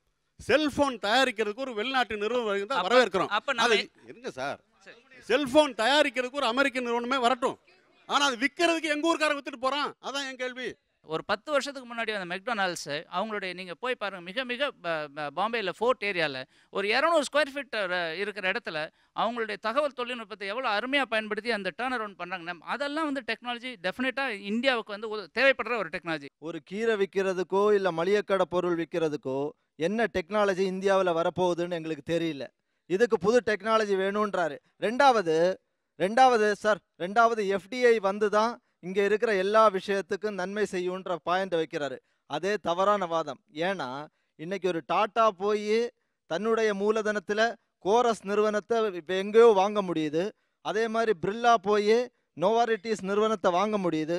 அப்போ இவங்க கையில எல்லாம் மூலதனம் இருக்கும்போது இவங்க ஏன் இங்கே மூலதனத்தை இன்வெஸ்ட் பண்ணாமல் வெளிநாட்டில் போய் வாங்கணும்? அப்போ எஃப்டிஐ தான் இதற்கெல்லாம் தீர்வா? அது தவறான வாதம். இவங்க சொல்கிற இதில் வந்து எஃபிஷியன்சி இன்ஃப்ராஸ்ட்ரக்சர் டெவலப் ஆகும் அப்படின்னு சொன்னாங்க. எனக்கு தெரிஞ்சு வால்மார்ட் வந்து இந்த இன்ஃப்ராஸ்ட்ரக்சரை டெவலப் பண்ண போகிறது கிடையாது. வால்மார்ட் வந்து கோல்ட் ஸ்டோரேஜ் கட்ட போகிறது கிடையாது. வால்மார்ட் பில்ட் அ வேர் ஹவுஸ். சரிங்களா? இப்போ வந்து தமிழ்நாட்டில் வந்து ஒரு வேளை வால்மார்ட் வருதுன்னு வச்சுக்கோங்க. வந்த உடனே வால்மார்ட் அப்படியே தமிழ்நாடு பூரா உடனே ரோடு போட்டு கோல்ட் ஸ்டோரேஜ் கட்டி ஃபேன் வச்சு எல்லாம் ஃப்ரிட்ஜ் ஏசி எல்லாம் அப்படியே மாட்டோட மடிக்கட்டியில் ஒரு ஏசி ஒன்று வச்சு இதெல்லாம் பண்ண போகிறது கிடையாது. ஓகே, அவங்க என்ன பண்ணுவாங்கன்னா, it is the government that is going to do the job. Okay, அதுக்கு தான் ஒரு பேர் வச்சுருக்காங்க, பிபிபின்னு வச்சுருக்காங்க. பிபிபின்னா தனியார் அரசு கூட்டு முயற்சி. ஓகே, இது நான் வந்து சும்மா ஏதோ ஒரு ஹன்ச்சில் நான் சொல்ல, இது கர்நாடகாவில் இன்றைக்கி நடந்துகிட்ருக்கு. இப்போ இந்த மாதிரிலாம் வந்து வால்மார்ட்லாம் வரவங்கன்னா பெரிய மனுஷங்க, இவங்கெல்லாம் வந்து நிறையா பணம் வச்சுருக்காங்க. இவங்களெல்லாம் சும்மா வெறுங்கையோடு வர வச்சுக்க மாட்டாங்க, எல்லாத்தையும் இங்கே தயார் பண்ணிட்டு தான் அவங்க சட்டமே கொண்டு வருவாங்க. இப்போ இந்த முயற்சிகள்லாம் கர்நாடக அரசில் போன வருஷமே ஆரம்பிச்சிருச்சு. கர்நாடக அரசாங்கம் இதுக்காக வந்து குளோபல் அக்ரிகல்ச்சர் இன்வெஸ்டர்ஸ் மீட்னு சொல்லி ஒன்று நடந்துச்சு. அதில் நானும் உள்ளே போய் உட்காந்து என்ன நடக்குதுன்னு நான் போய் உட்காந்து பார்த்தேன். பல லட்சம் கோடிக்கணக்கான முதலீடுகள் அதில் நடந்துச்சு. அவ்வளோ முதலீடுகளும் இடங்களை வந்து அரசாங்கம் வாங்கும், ரோடுகளை வந்து அரசாங்கம் போடும். அந்த இடத்துல கோல்ட் ஸ்டோரேஜ் வைக்கிறது வந்து இந்த பிபிபிபி அது வழியாக வந்து கோல்ட் ஸ்டோரேஜ் வைப்பாங்க. இப்போ இதில் என்ன அப்படின்னா வந்து பொது சொத்து, அதை வந்து தனியாருக்கு அந்த இடத்த உருவாக்கி தர்றாங்க, அவர் அதுலேருந்து லாபம் சம்பாதிச்சு போவார். இது ஒன்று. இன்னும் சில விஷயங்களை இதை பற்றி பேசலாம். சில்லறை வர்த்தகத்தில் அந்நிய நேரடி முதலீடு. Pros Cons. Stay tuned with us. இது Aachi gulab jamun mix Neeya Naana powered by Ran India TMT கம்பிகள். Stay tuned. நீங்கள் பார்த்துக் கொண்டிருப்பது உங்கள் Vijay. Welcome back to Aachi gulab jamun mix Neeya Naana powered by Ran India TMT கம்பிகள். எல்லா விஷயங்களையும் அலசக்கூடிய நியா நானா இன்றைக்கு பேசிக் கொண்டிருப்பது இந்தியாவினுடைய மிக முக்கியமான பிரச்சனையாக எல்லாராலும் பேசப்பட்டு கொண்டிருக்கக்கூடிய விஷயம். இது குறித்த ஒரு புரிதலை ஏற்படுத்த வேண்டும் என்கிற காரணத்தினால் ஹூஸ் ஆஃப் தமிழ்நாடு இந்த பர்டிகுலர் சப்ஜெக்ட் எஃப்டிஐ என்கிற விஷயம் குறித்து பேசுவதற்கான அலசுவதற்கான சரியான நபர்களோடு பேசிக் கொண்டிருக்கிறோம். தொடரலாம். இதை ஆரம்ப காலத்திலிருந்தே எதிர்த்து வரக்கூடியவர் அப்படின்னா வெள்ளையன். இந்த துறை சார்ந்து அது ஆன்லைனாக இருக்கலாம் அல்லது எஃப்டிஐயாக இருக்கலாம், அதை தொடர்ந்து எதிர்த்து கொண்டிருக்கிறவர் வணிகர் சங்கங்களுடைய பேரவைத் தலைவர். நீங்கள் இவங்ககிட்ட என்ன கேள்வி கேட்க விரும்புகிறீங்க? இவங்க எல்லாரும் எப்படி ஆதரிக்கிறாங்க? சில்லறை வணிகம் அதில் அனுமதிக்கவே கூடாது. இந்த இன்சூரன்ஸை பற்றி பேசுனீங்க. இல்லை, இன்சூரன்ஸை விட்டுருங்க. இல்லை சொல்லுங்க, வேறு ஏரியா. நம்ம சிறுவணிகம் பற்றி மட்டும் பேசுவோம். சரி, சிறுவணிகத்தில் ஏன் நீங்கள் வந்து அனுமதிக்க கூடாதுன்னு நினைக்கிறீங்க? ஏன்னா இவங்களாம் அனுமதிக்கணுங்கிறாங்க. ஆமாம், ஏன் அனுமதிக்கக்கூடாதுன்னா அதிகபட்சமான முதலீட்டாலையும் அதிகபட்சமான விளம்பரத்தாலையும் இன்னும் சொல்ல போனால் அதர்ம வணிகத்தாலையும். எப்படின்னா தயாரிக்கிற நிறுவனத்தோட ஒரு அண்டர்ஸ்டாண்டிங்கில் டிஸ்கவுண்ட் ரேட் அது அநேகமாக வெளிநாட்டு கம்பெனிங்க தான் இருக்குது. தயாரிக்கிற கம்பெனிங்களாம் இவங்களுக்கு அண்டர்ஸ்டாண்டிங்கில் அந்த வெளிநாட்டு சில்லறை வணிக கம்பெனிகளுக்கு டிஸ்கவுண்ட் ரேட்டில் கொடுப்பாங்க. அதனால் மக்களுக்கு குறைஞ்ச விலையில் கொடுத்து சில்லறை வணிகத்தை இல்லாதாக்கிடுவாங்க. ஆனால் இது கொஞ்ச நாள் தான் நடக்கும். இந்த சில்லறை வணிகம்லாம் இல்லைன்னதுக்கப்புறம் அவன் கொள்ள அடிப்பான். எதுக்கு வரான்? அந்நிய முதலீடு நம்ம நாட்டுக்குள்ளே எதுக்கு வருகிறது? அவன் எதுக்கு இங்கே வந்து கடை போடுறான்? நமக்கு மக்களுக்கு சேவை பண்ணுறதுக்கா? இல்லை, நம்ம மக்களுடைய வாழ்க்கை தரத்தை மேம்படுத்துறதுக்காக வரான். கொள்ள அடிக்கிறது வரான்யா, கொள்ள அடிக்கிறது வரான். அது அனுமானத்தின் அடிப்படையிலான வாதம். அது ரகசியமா செய்யப்பட்டிருக்குன்னு சொல்றதுல இருந்தே அனுமானத்தின் அடிப்படையிலான வாதம் இல்லை சார். இது பல நாடுகளில் நடந்ததாக ரிப்போர்ட் ஆயிருக்கு சார். இந்த மாதிரி எல்லா ரீட்டைல் இதுவும் மொத்தமாக அழிஞ்சு போயிடும் ஆஃப்டர் 10 இயர்ஸ், ஆஃப்டர் 15 இயர்ஸ். அங்கே இது ஒரு perfect utopian scenario.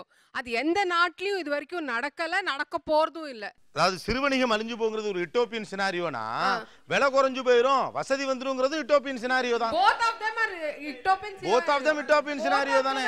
Utopian scenario. இது வந்து வீண் பயம். அதாவது 91ல் உற்பத்தி துறை, நான் வந்து ஒரு SSI industry, small scale industry நடத்துகிறேன். இதே தான் சொன்னாங்க. 91ல் உற்பத்தி துறை மேஜர் ப்ரொடக்ஷன்லையும் சர்வீசஸ்லையும் பன்னாட்டு நிறுவனங்களை உள்ள விட்டா ஒரு 10 வருஷம் எல்லாத்தையும் அழிச்சிடுவாங்க. அவங்க கார்டல் ஃபார்ம் பண்ணிக்குவாங்க, மோனோபுலி ஆயிரும். இதே வாதம் சிமிலர் ஆர்குமெண்ட் வச்சாங்க. ஆனால் அது நடக்கல. மாறா வந்து எஸ்எஸ்ஐ இண்டஸ்ட்ரி நல்லா வளர்ந்துருக்கு, எல்லாரும் நல்லா இருக்கும், வேலை வாய்ப்பும் பெருகிருக்கு, டாக்ஸ் அதிகமாக கிடைக்குது, பாசிட்டிவாக தான் இருக்குது. நெகட்டிவ் இவங்க சொன்னால் இந்த ஒரு குற்றச்சாட்டு கூட நடக்கல. அதே சிமிலர் கடந்த 10 ஆண்டுகள் ரொம்ப வளர்ந்துருக்கு. ஆமாம், கண்டிப்பாக நான் இருக்கேன். ஸ்டாட்டிஸ்டிக்ஸ் எஸ்எம்இ நீங்க கோவக்காரரா இருக்கீங்க. எஸ்எஸ்ஐ இண்டஸ்ட்ரி கடந்த 10 ஆண்டுகளில் கடுமையாக வளர்ந்துருக்குங்கிறப்ப கீழே வெளியில சிரிப்பை காட்டிக்க முடியாம சிரிக்கிறாங்க. உங்களுக்கு கீழே உட்காந்துருக்கவங்க. இல்லை, முதல்ல இருந்து நீங்கள் கேட்டுட்டு இருந்த கேள்விக்கு நான் பதில் சொல்லிக்கிறேன் சார். ஐயா வந்து ப்ராஃபிட் வந்து வரும், ரொம்ப ஜாஸ்தி அவங்க ப்ராஃபிட் எடுப்பாங்க வெளியிலேருந்து வரக்கூடிய கம்பெனிகள் அப்படின்னு சொல்லி சொன்னார். இங்கே இருக்கக்கூடிய சில்லறை வணிகங்களும் ப்ராஃபிட் பண்ணிட்டு தான் இருக்காங்க, பண்ணாமல் இல்லை. அதனால இங்கே இருக்க முதலாளிகள் இந்திய முதலாளி அப்படின்றனால வந்து தங்க ஊசியை வச்சு கண்ணை குத்திக்க முடியாது. முதலாளி இந்தியனாக இருந்தாலும் அந்நியனாக இருந்தாலும் எனக்கு கம்மி விலைக்கு யார் கொடுக்குறோனோ அவன்கிட்ட தான் நான் வாங்குவேன். உங்கள் பதில் என்ன? கன்சூமர் பாயிண்ட் ஆஃப் வியூவில் எனக்கு யார் விலை கம்மியாக கொடுக்குறாங்களோ அவங்கள்ட்ட வாங்குறோம். நீங்கள் ஒன்றும் 10 பைசா லாபத்தில் வியாபாரம் நடத்துகிறேங்கிறார். உண்மைதான். எந்த விதத்திலையும் முதல்ல அனுமானத்தின் அடிப்படையில் நாங்கள் பேசலை. நீங்களும் அபிமானத்தின் அடிப்படையில் பேசுகிறீங்கன்னு நான் சொல்லவும் இல்லை. ஆதாரத்தின் அடிப்படையில் சொல்கிறேன். பெரியவர் சொன்னது தான். அவங்களுடைய அதர்ம வணிகம், அதிரடியான விளம்பரம், அதில் உள்நாட்டு கம்பெனியே இல்லாமல் போயிடுச்சு. இப்போ கொள்ள விலைக்கு விற்றுக்கிட்டு இருக்காங்க. நம்ம நாடு தண்ணியை பிடிச்சி பாட்டிலில் போட்டு பால் விலையோடு அதிக விலைக்கு விற்று கொள்ள அடிக்கிறாங்க. இதே மாதிரி தான் சில்லறை வணிகத்திலும் வரும்னு நான் சொல்கிறேன். இதுதான் உண்மை. ராஜகோபால் அப்படியே ராஜகோபால்கிட்ட கொடுங்க. எனக்கு இது ராஜகோபால் பதில் சொல்ல முடியும். இது நடந்திருக்கு கண்ணு முன்னால அப்படின்னு சொல்றாரு. இப்போ வந்து சிறுவணிகம் அப்படின்னு ஒன்று சொல்கிறாங்க இல்லையா? இப்போ இந்த லாப பங்கு இதில் வந்து இந்த ப்ரைவேட் இதெல்லாம் வந்து யாரோடையோ கார்டல் போட்டுருவாங்க. ஏன் இந்த கார்டலும் இந்த நெக்ஸஸும் இன்னைய வரைக்கும் இந்திய இடைத்தரகர்கள் மத்தியில் இருந்துட்டு தானே இருக்குது. அந்த இடைத்தரகர்கள் பண்ணக்கூடிய நெக்ஸஸ்னால தானே இன்னைய வரைக்கும் அஃபெக்ட் ஆகிட்டு இருக்காங்க எல்லாரும். சொல்லுங்க சார், வெள்ளையன் சார், உங்கள்கிட்ட நீங்க நெக்ஸஸ் வச்சுக்கலான்னு கேட்கிறார். இல்ல என்ன சொல்றாரு கொஞ்சம். அதாவது என்ன சொல்றாருன்னா, எப்படி வால்மார்ட் மாதிரி ஒரு பெரிய நிறுவனம் உற்பத்தியாளரோட ரகசிய ஒப்பந்தம் வச்சுக்கிட்டு டிஸ்கவுண்ட் கொடுக்குமோ அல்லது மக்களை ஏமாத்துறதுக்கு ஏதாவது வேலை பார்க்குமோ, அதே வேலையை ஏற்கனவே இந்தியாவில் இருக்கக்கூடிய கம்பெனிகளும் பண்ணிட்டு தானே இருக்கீங்க. நீங்களும் வந்து முழுக்க ஒழுக்கமா இல்லையேங்கிறாரு அவர். எம்ஆர்பி ரேட்னு போடுறாங்கல்ல, அதிகபட்ச சில்லறை விற்பனை விலை எவ்வளோன்னு போடுறாங்க. அதே மாதிரி அந்த ஒரு பேக்கிங் கமாடிட்டிஸில் அந்த உரையில் அதிகபட்ச உற்பத்தி விலை எவ்வளோன்னு போட வேண்டியது தானே. எல்லாத்துக்கும் ஒரே விலையில் கொடுத்தா எந்த கடவுளாலும் வரட்டும். அண்டர் கட்டிங் அந்த சட்டெல்லாம் போடுறதுக்கு நம்ம ஆட்களுக்கு அதிகாரம் சார். அண்டர் கட்டிங் நடக்கிறது தயாரிக்கிற கம்பெனி சின்ன கடையாக இருந்தாலும் பெரிய கடையாக இருந்தாலும் அதோட பெரிய கடையாக இருந்தாலும் வெளிநாட்டு கடையாக இருந்தாலும் எல்லாத்துக்கும் ஒரே விலையில் தான் விற்கணும் அப்படின்னு அரசாங்கம் சட்டம் போட. இதே சிறு வணிகர்கள் 100 கிராம் வெண்டைக்காய்க்கு போடுற அதே விலையவா 1 கிலோ வெண்டைக்காய்க்கு போடுறீங்க? இதே வணிக இது கணக்கு தானே சார் அங்கேயும் ஒர்க் ஆகுது. வெளிநாட்டுக்காரங்க வந்து எல்லா பிரச்சனையும் இங்கே சர்வரோக நிவாரணியா எஃப்டிஐ யாரும் பேசலை சார். இன்னைக்கு வந்து ஒரு வணிகம், ஒரு ட்ரேட் ப்ராக்டிஸ் அப்படின்னா அதில் உற்பத்தியாளனுக்கு ஒரு இடம் இருக்கணும். இன்னைய தேதிக்கு சிறு வணிகத்தினுடைய 70% மேற்பட்ட பொருட்கள் விவசாய பொருட்கள். அதை உற்பத்தி பண்ணக்கூடிய யாரும் இன்னைக்கு உருப்படியாக இல்லை. அதுக்கு காரணம் இத்தனை வருஷமாக இங்கே இருந்துட்டு இருக்கிற இடைத்தரகர்கள் தான். இவங்க இதை சரி பண்ணல. எஃப்டிஐ வந்தால் இது கொஞ்சம் சரியாயிருமான்னு யோசிக்கிறோமே தவிர எஃப்டிஐ வந்த ஒரே நாளில் உலகத்தை தலைகளை திருப்பி இந்தியா வச்சிரும் நாங்கள் பேசலை. ராஜகோபாலுடைய பாயிண்ட் ஆஃப் வியூ படி உற்பத்தியாளர் என்று சொல்லப்படக்கூடிய விவசாயிகளை நீங்கள் நசுக்குகிறீர்கள். அதான் அவருடைய தியரி. அவர்கிட்ட 10 ரூபாய்க்கு வாங்கிட்டு நீங்க 30 ரூபாய்க்கு விற்கிறீங்க. 7 பேரை கிராஸ் பண்ணி வருது. குறைந்தபட்சம் இல்ல இந்திய வணிகம் என்பது அல்லது குறைந்தபட்சம் தென்னிந்தியாவுடைய வணிகம் என்பது 5 பேரையாவது குறைந்தபட்சம், ஐ திங்க் இட்ஸ் 5, 5 பேரையாவது குறைந்தபட்சம் கடந்து வருது. இது எல்லாரும் ஒத்துக்கிறாங்க. அப்போ நாளை எஃப்டிஐ வந்து அது நேரடி ப்ரொக்யூர்மெண்ட்டாக இருந்தால் அவனுக்கும் லாபம் கிடைக்கும், எனக்கு லாபம் கிடைக்குமே அவங்க சொல்றாங்க. உண்மைதான். எஃப்டிஐ வந்தா விவசாயிகிட்ட நேரடியாக கொள்முதல் பண்ணி, அதாவது அந்த பொக்கலின் போய் அப்படி எடுத்து இங்கே வந்து அப்படி தர மாதிரி கொடுப்பானா? நேரடியாக கொள்முதல் செய்வான். ஆனால் நேரடியாக பொதுமக்களுக்கு விற்பானா? குடோனில் பதுக்கி வைப்பானா? நான் இதுக்கு பதில் நல்லா சொல்றது கேட்டுடுங்க. இதை கேட்கவே முடியாது. எந்த இடத்துல பொருள் விளையுதோ அங்கேருந்து எவ்வளவு தூரம் தள்ளி டிராவல் பண்ணுதோ அந்த அளவுக்கு அந்த பொருளினுடைய விலை ஏறத்தான் செய்யுது. திரும்பவும் சொல்கிறேன், பொருளினுடைய விலை ஏறுவதனால ஒரு விவசாயிக்கு நீங்கள் லாபமா அப்படின்னு கேட்டால் இல்லை. சரி, உற்பத்தியாளருக்கு லாபம், அந்த உபயோகிப்பாளர் இருக்காரே அவருக்கு நஷ்டம், ஆமாம் ஒத்துக்கிறேன். ஆனால் நடுவில் இடைத்தரகர்கள் இருக்காங்க. நீங்கள் இங்கேருந்து சைனாவுக்கு கொண்டு போயிடுவாங்க, சைனாலேருந்து இந்தியா கொண்டு வந்துடுவாங்க.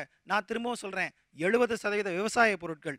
இதை எதையும் நீங்கள் நினைக்கிற மாதிரி இங்கேருந்து சைனா கொண்டு போய் கடலை பருப்பை விற்கிறது லாபமா? கிடையாது. எந்த விதமான இவ்வளோ பெரிய பிஸ்னஸ் பண்ணுறவங்களும் அதை பண்ண மாட்டாங்க. ஒரு விஷயம், டிரான்ஸ்போர்ட் பற்றி பேசிகிட்டு இருக்காரு இவர். அதோட காஸ்டெல்லாம் யார் பேர் பண்ண போகிறா?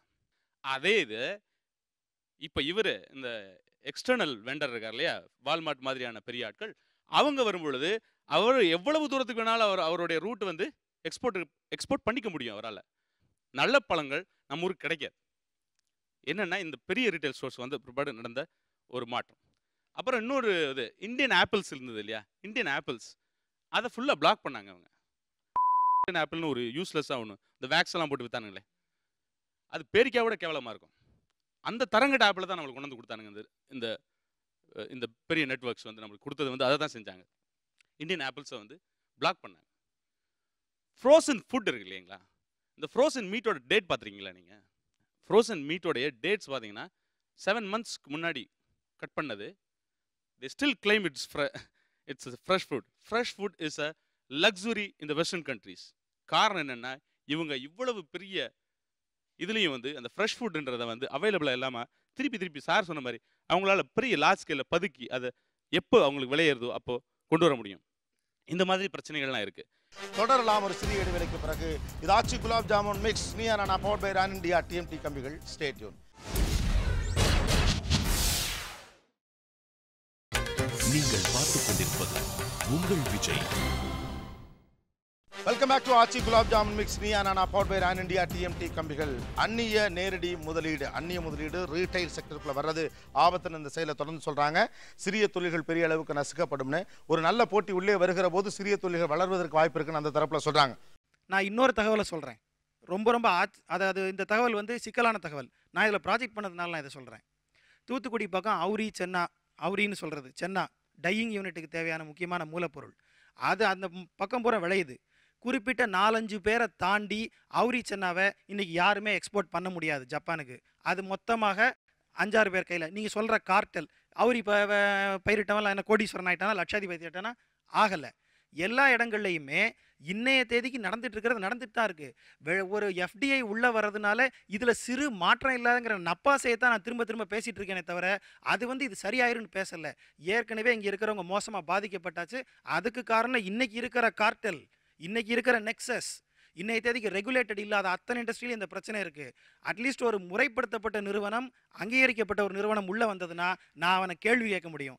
இன்னைய தேதிக்கு அங்கீகாரமும் இல்லாத அமைப்பு மட்டும் இருக்கலாம். ஆனால் அந்த அமைப்பு அங்கீகாரப்படுத்தப்பட்டதா, அரசால் நெறிமுறைப்படுத்தப்பட்டதா? கிடையாது. அப்போ எங்கேருந்து நான் அவங்கள கேள்வி கேட்பேன்? நெக்ஸஸை பற்றி பேசும்போது சார் ஒரு விஷயம், இப்போ நெக்ஸஸ் பற்றி பேசும்போது பார்த்தீங்கன்னா இங்கே இருக்க சிறு வணிகர்கள்லாம் பார்த்தீங்கன்னா கொஞ்சம் தூரத்துக்கு தான் ஜியாகிரபிக்கலாக வந்து பண்ண முடியும். பெரிய கம்பெனிஸ் வரும்போது அவங்க ஜியாகிரஃபி வைஸ் டோட்டல் கண்ட்ரோல் அவங்க சைடு போயிடும். இப்போ வந்து பார்த்தீங்கன்னா இவங்க தரகர் இருக்கிறது வந்து அவங்க ஏதோ சின்ன சிட்டிலேயோ சின்ன கிராமத்து லெவலில் தான் கண்ட்ரோல் பண்ண முடியும். ஆனால் பெரிய பெரிய நிறுவனங்கள் வரும்போது அவங்க வந்து என்டையர் கண்ட்ரியுமே கண்ட்ரோல் பண்ணக்கூடிய திறமை அவங்கள்ட்ட இருக்கு.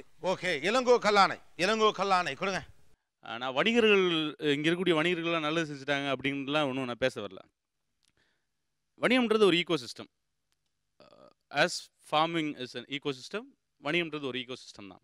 அந்த ஈகோ சிஸ்டத்துக்கு வரக்கூடிய எக்ஸ்டர்னல் இன்டர்னல் எலிமெண்ட்ஸ் எல்லாத்தையும் பற்றி நம்ம பேசும்பொழுது இப்போ ப்ரோஸ் அண்ட் கான்ஸ் நம்ம பேசுகிறோம்.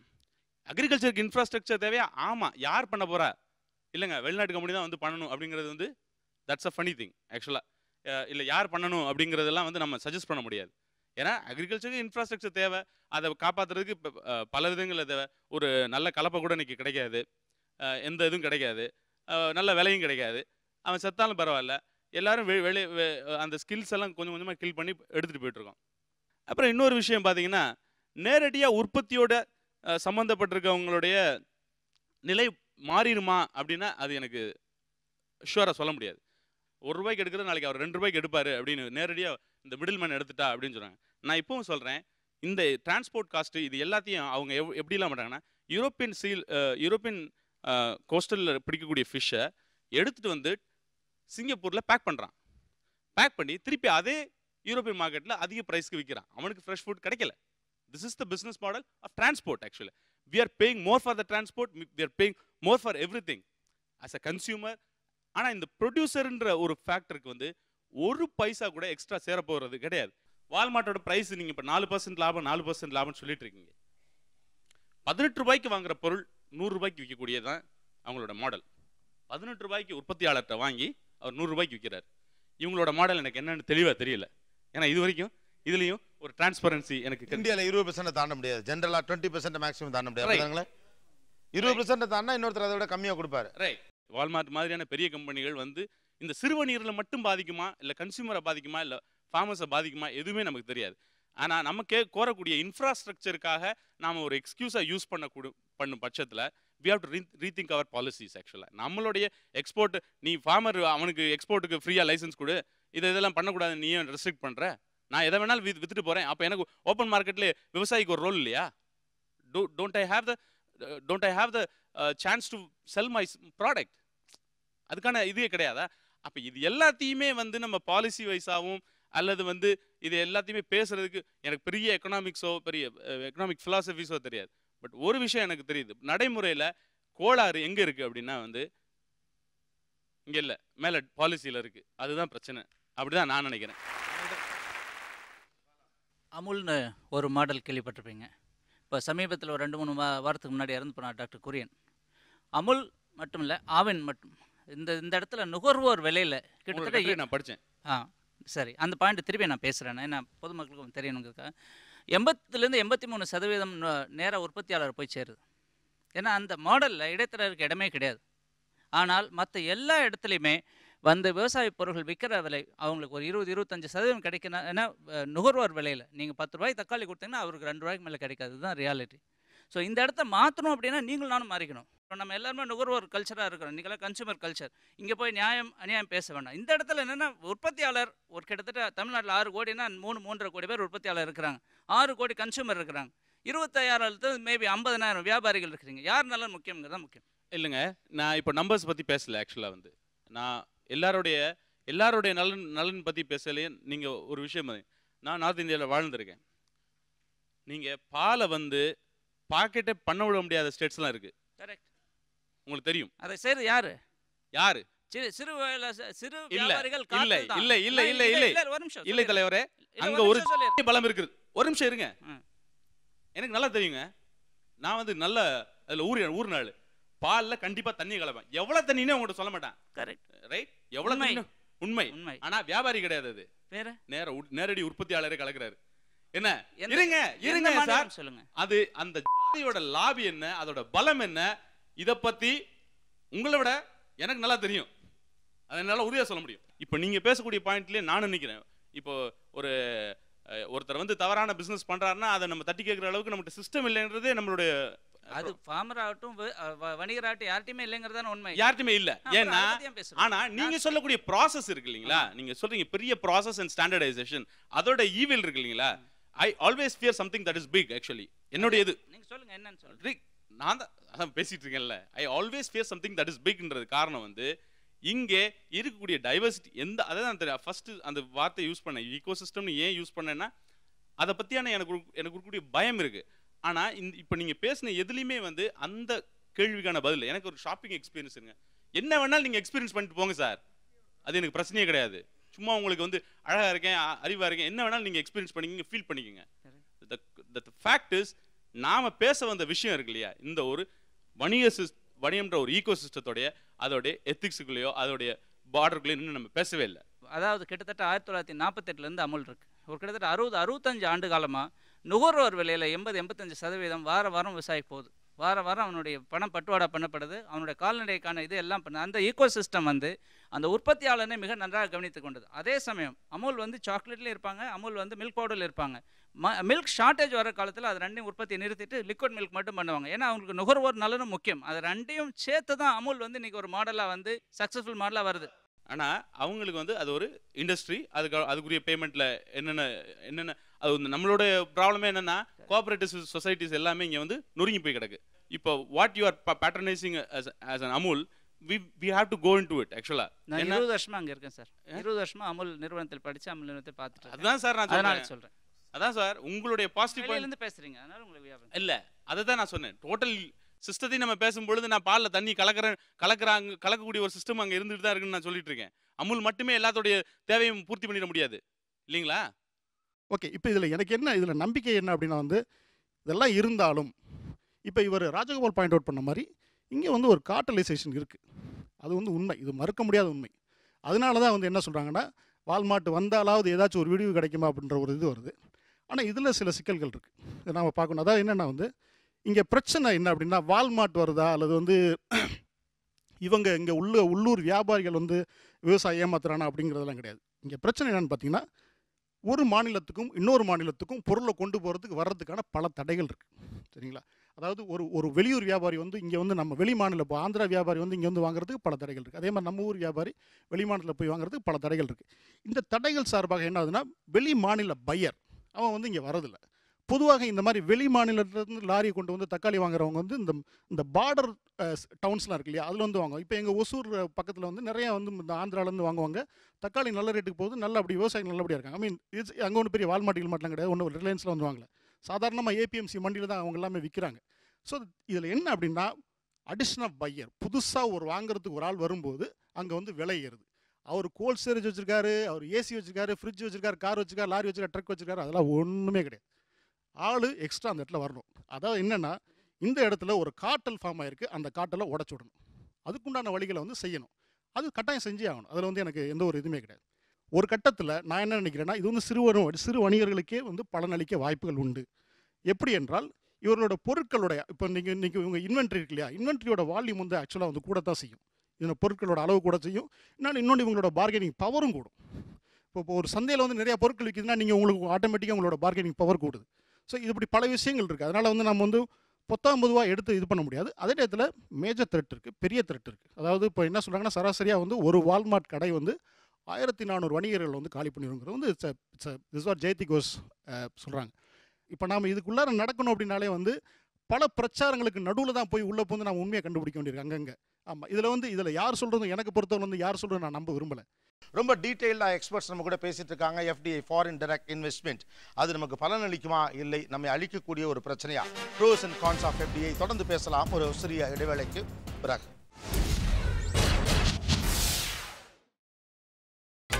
நீங்கள் பார்த்துக் கொண்டிருப்பது உங்கள் Vijay. Welcome back to Aachi gulab jamun mix Neeya Naana powered by Ran India TMT கம்பிகள். திரு நாகப்பன், ஆக்சுவலாக பல பிரச்சாரங்களுக்கு நடுவில் இந்த உண்மையை நான் தேடுறேன் அப்படின்னா ரொம்ப ரொம்ப கவனமாக சொல்லப்பட்ட புரிதலோடு சொல்லப்பட்ட வார்த்தை நினைக்கிறேன். நீங்கள் எதற்கு நடுவில் இந்த உண்மையை தேடுகிறீர்கள்?